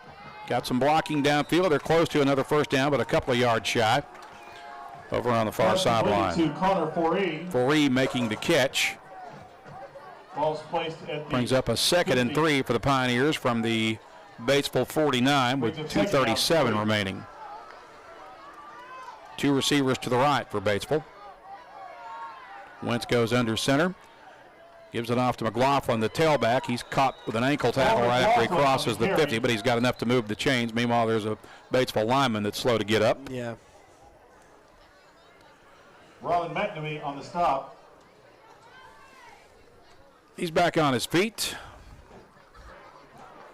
And just about the time I thought we were going to have an injury timeout, we will not. Ball's placed in the Bellevue 47. So it's a first down for Batesville at the Blazer 47 with 2:23 left. Again, Valley View ahead 28-3. Yeah, kind of grounding this game down here. Just a shout out to this senior class. What a successful class that they've been. You and I have had a treat watching these young men play for the last 3 years. 2 receivers to the right for Batesville. They'll give it off to McLaughlin. He breaks out of a tackle, still on his feet, cuts to the outside, jukes him in, still on his feet, deep inside Valley View territory, down near the 20-yard line before he's tackled. Nice run by McLaughlin. Yeah, and I'm really impressed with the young man. I mean, he's ran hard all night long, and I bet he's nearing. He's got at least 25 carries tonight. I'm sure he's over the 100-yard rushing mark by now. If he wasn't, that carry probably put him over it. First down from the 21, pitch it out to McLaughlin, running the left, cuts it up inside and gets it down to about the 15, maybe the 14-yard line. Yeah. And what a workhorse, too. They're running left, right, and he's not getting a whole lot of breaks. 2nd and 3 for Batesville with the ball at the Blazer 15, 1:34 remaining in the game. Pioneers will come with 1 receiver to the near side and 1 to the left. Give it off to the tailback, running right, still on his feet at the 5, and falls into the end zone for the score. Mike Townsley on the carry. Townsley gets the carry for the score for Batesville. 15-yard tote to the end zone. Yeah, and, a good run by that young man.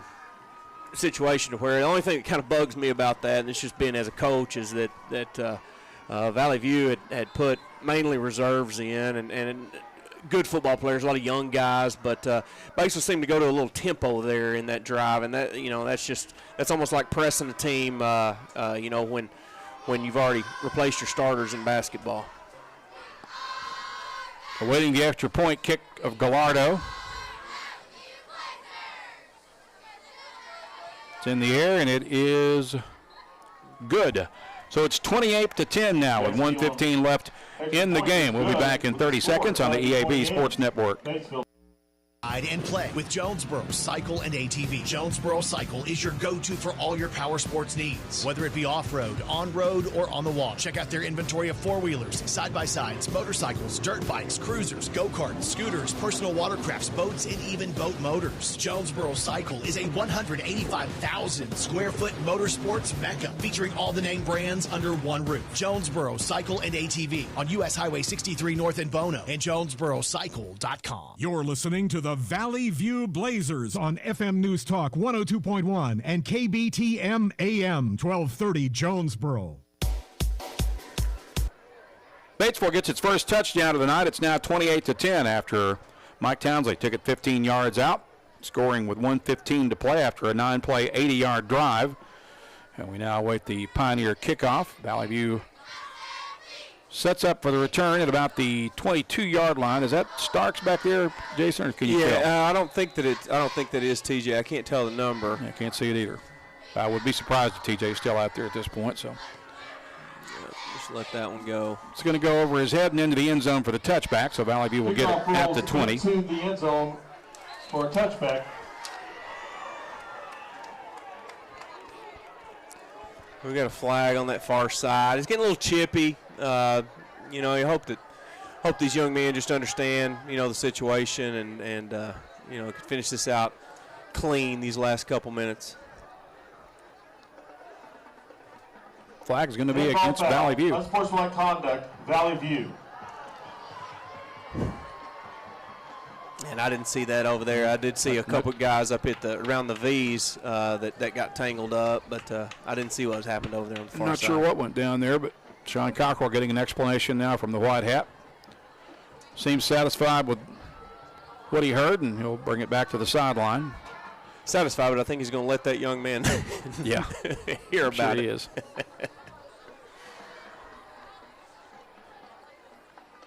So that penalty will move the ball back to the... After the penalty, the ball will be placed at the 10-yard line. First down, Blazers. With 1:15 left.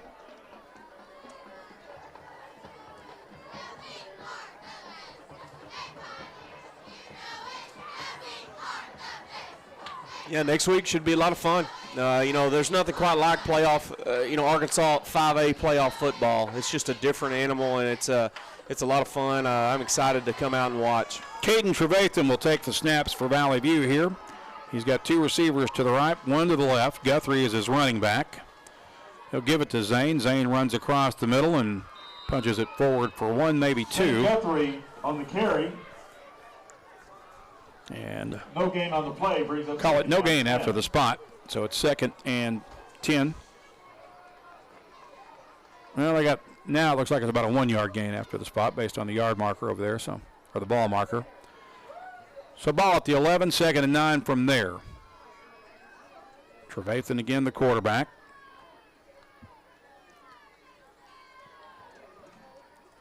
He's watching that play clock.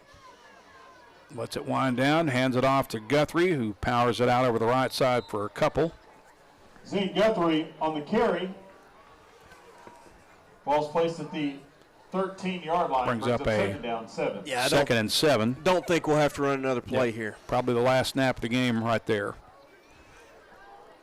So the Blazers will get the victory. They will win it 28-10 to improve to 9-1 on the year and run the tables on the 5A East with a 7-0 league slate. And again, your final score here tonight, Valley View wins it over Batesville 28-10. We're going to pause for 2 minutes. When we come back with our Lexicon postgame, we're going to visit at some point, hopefully in the postgame, with Coach Sean Cockrell, who will come up for a postgame visit, and we'll get an update from him on some of these injuries as well. We'll be back in 2 minutes on the EAB Sports Network.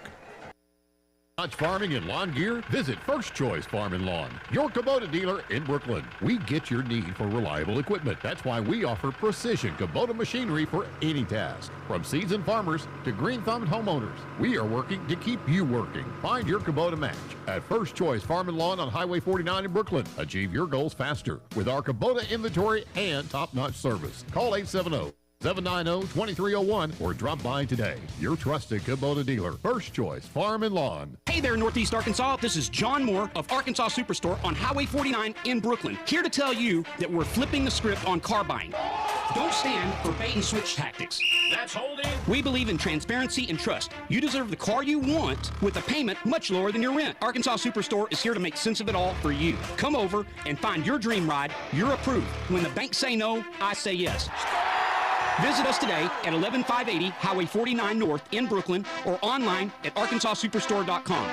You raised your family here, did every July 4th here, refinished the floors here twice, sized up your daughter's boyfriends here, waited in the doorway all day when your son was coming home on leave. This place has given you all you've dreamed of, and now it's giving again in the form of a gourmet kitchen and the quietest dishwasher known to man.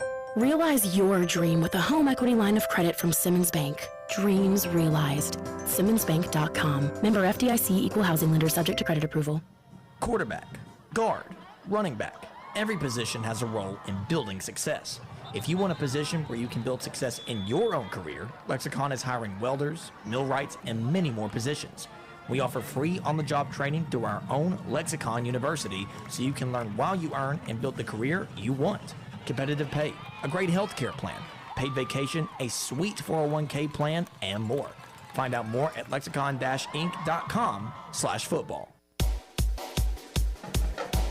28-10, the final score as Valley View gets the win over Batesville tonight as we welcome you back to Central Dealership Stadium and welcome you into our Lexicon postgame show. Lexicon can help you reach your goals and success. Go to lexicon-inc.com/football to learn more. So 28-10, your final. And Coach, just your thoughts on what we saw here tonight in a closer game than I think both of us expected it to be. Yeah, I think so. I just think that the Valley View Blazers just took care of business. It wasn't flashy. There wasn't a lot of explosive plays. No style points. No style points. But they came in, they took care of business, never trailed in the football game. And and I wrote a note down here a while ago. The amazing thing about this team this year is that to go through 5A East play and only trail one time. They trailed one time for about 4 minutes at Nettleton. Yeah. Other than that, they never trailed the entire season in 5A East play, and that's unbelievable. Recapping the second half scoring from this one, it was 21-3 with Valley View ahead at halftime. The Blazers took extended the lead to 28-3 at the 2:04 mark of the third period on a 2-yard run by Anthony Felice. That finished off a 5-play, 39-yard Valley View scoring drive. Batesville would get its only touchdown of the night with 1:15 left in the game against the Valley View reserves when Mike Townsley scored on a 15-yard run across the middle after a 9-play, 80-yard Pioneer scoring drive. That set the final margin at 28-10 after the extra point, as Valley View wins it 28-10, and the largest margin of victory ever for Valley View over the Pioneers, Coach. Yeah, and again, just such a storied program Batesville is, and maybe down just a little bit this year, but they are young. They know how to win. They're winners over there. But I believe that, and I think you said on the radio this week, Valley View is the new king of the 5A East. I just, and Sean's built this program brick by brick, and, you can use any other cliche, but it's just truly remarkable, 7 through 12, to see what's going on with Blazer football right now. We also need to name a JOSM player of the game, and you and I were visiting about that during the last time out, and I think we're both in agreement that's a pretty easy choice tonight with Anthony Felice. Probably, I don't know what his stats were yet, but I would say probably his most productive night running the football yet for Valley View. Yeah, and just explosive, fresh legs, just looked really fast tonight. And, all year long he's hit the hole hard. I just think maybe he's just getting more and more comfortable. Batesville bottled up Carson for the most part, and that just let Anthony basically run wild on the Pioneers. Player of the game brought to you by Jonesboro Orthopedics and Sports Medicine, getting you back in the game for more than 40 years. We're going to step aside here for a 2-minute timeout. Hopefully when we return, Sean Cockrell will be either in the press box or on his way up to the press box as he's taking care of some other post-game interview responsibilities right now. So we'll pause for 2 minutes, and hopefully we'll get a quick word with Sean Cockrell on this Valley View victory here tonight when we return in 2 minutes after a 28-10 Valley View victory on the EAB Sports Network. Heart, and at Arkansas Children's Heart Institute, we know how to care for it. Ranked again by U.S. News and World Report, our cardiology program continues to champion patients and produce exceptional outcomes for families. At Arkansas Children's Hospital Jonesboro Clinic, we give your child the care they need close to home, whether it's a heart murmur or a congenital heart disease lesion. Our pediatric cardiology experts offer exceptional care. Visit archildrens.org/NEA to learn more today. It's a mix and match special now at all Northeast Arkansas Domino's Pizza locations. Choose any two for $6.99 each for carry-out or delivery. How about a medium 2-topping pizza, oven-baked sandwich, pasta in a tin, loaded tots, Domino's stuffed cheesy bread, bread twists, marble brownies, and so much more. Switch it up for lunch or dinner for the whole gang. The mix and match special with any two for only $6.99 each for carry-out or delivery. Only at your Northeast Arkansas area Domino's Pizza locations. Hey, dude, you won't believe it. We sold our house and we made a fortune. No way. How'd you find out it was worth that much? We used this awesome website, arhomevalue.com. It was a game changer. It's brought to you by Dustin White Realty. They know their stuff. Plus, arhomevalue.com is quick and easy to use. Don't miss out on getting top dollar for your home. Go to arhomevalue.com today. Brought to you by Dustin White Realty. Top dollar for your home sale is just a click away. arhomevalue.com. What started with our grandfather and continues in its 4th generation today, Glen Saint's history of quality sales, service, and strong personal relationships that have kept our customers and their families coming back for over 69 years. From my grandpa to my dad to us, service after the sale is a big deal. Whether you're looking to buy a GMC, Chevrolet, Buick, or Ford, we look forward to serving you and your family for years to come. We welcome you back to Central Dealership Stadium as we continue along with our Lexicon postgame show after a 28-10 Valley View victory tonight over Batesville to wrap up a 9-1 season and a 7-0 conference season for the undisputed conference champions. And sounds pretty good, doesn't it, Coach Sean Cockrell? It does. It feels really good to be that. Obviously it was a tough game for us, but always said we wanted to win this, and we didn't want to have to go to the conference meeting next week and share it with anybody. And the kids stepped up. Coaches did a great job. I hate it for Drew. Probably broke his collarbone, and it makes me so upset for him. But all in all, we're proud of the kids.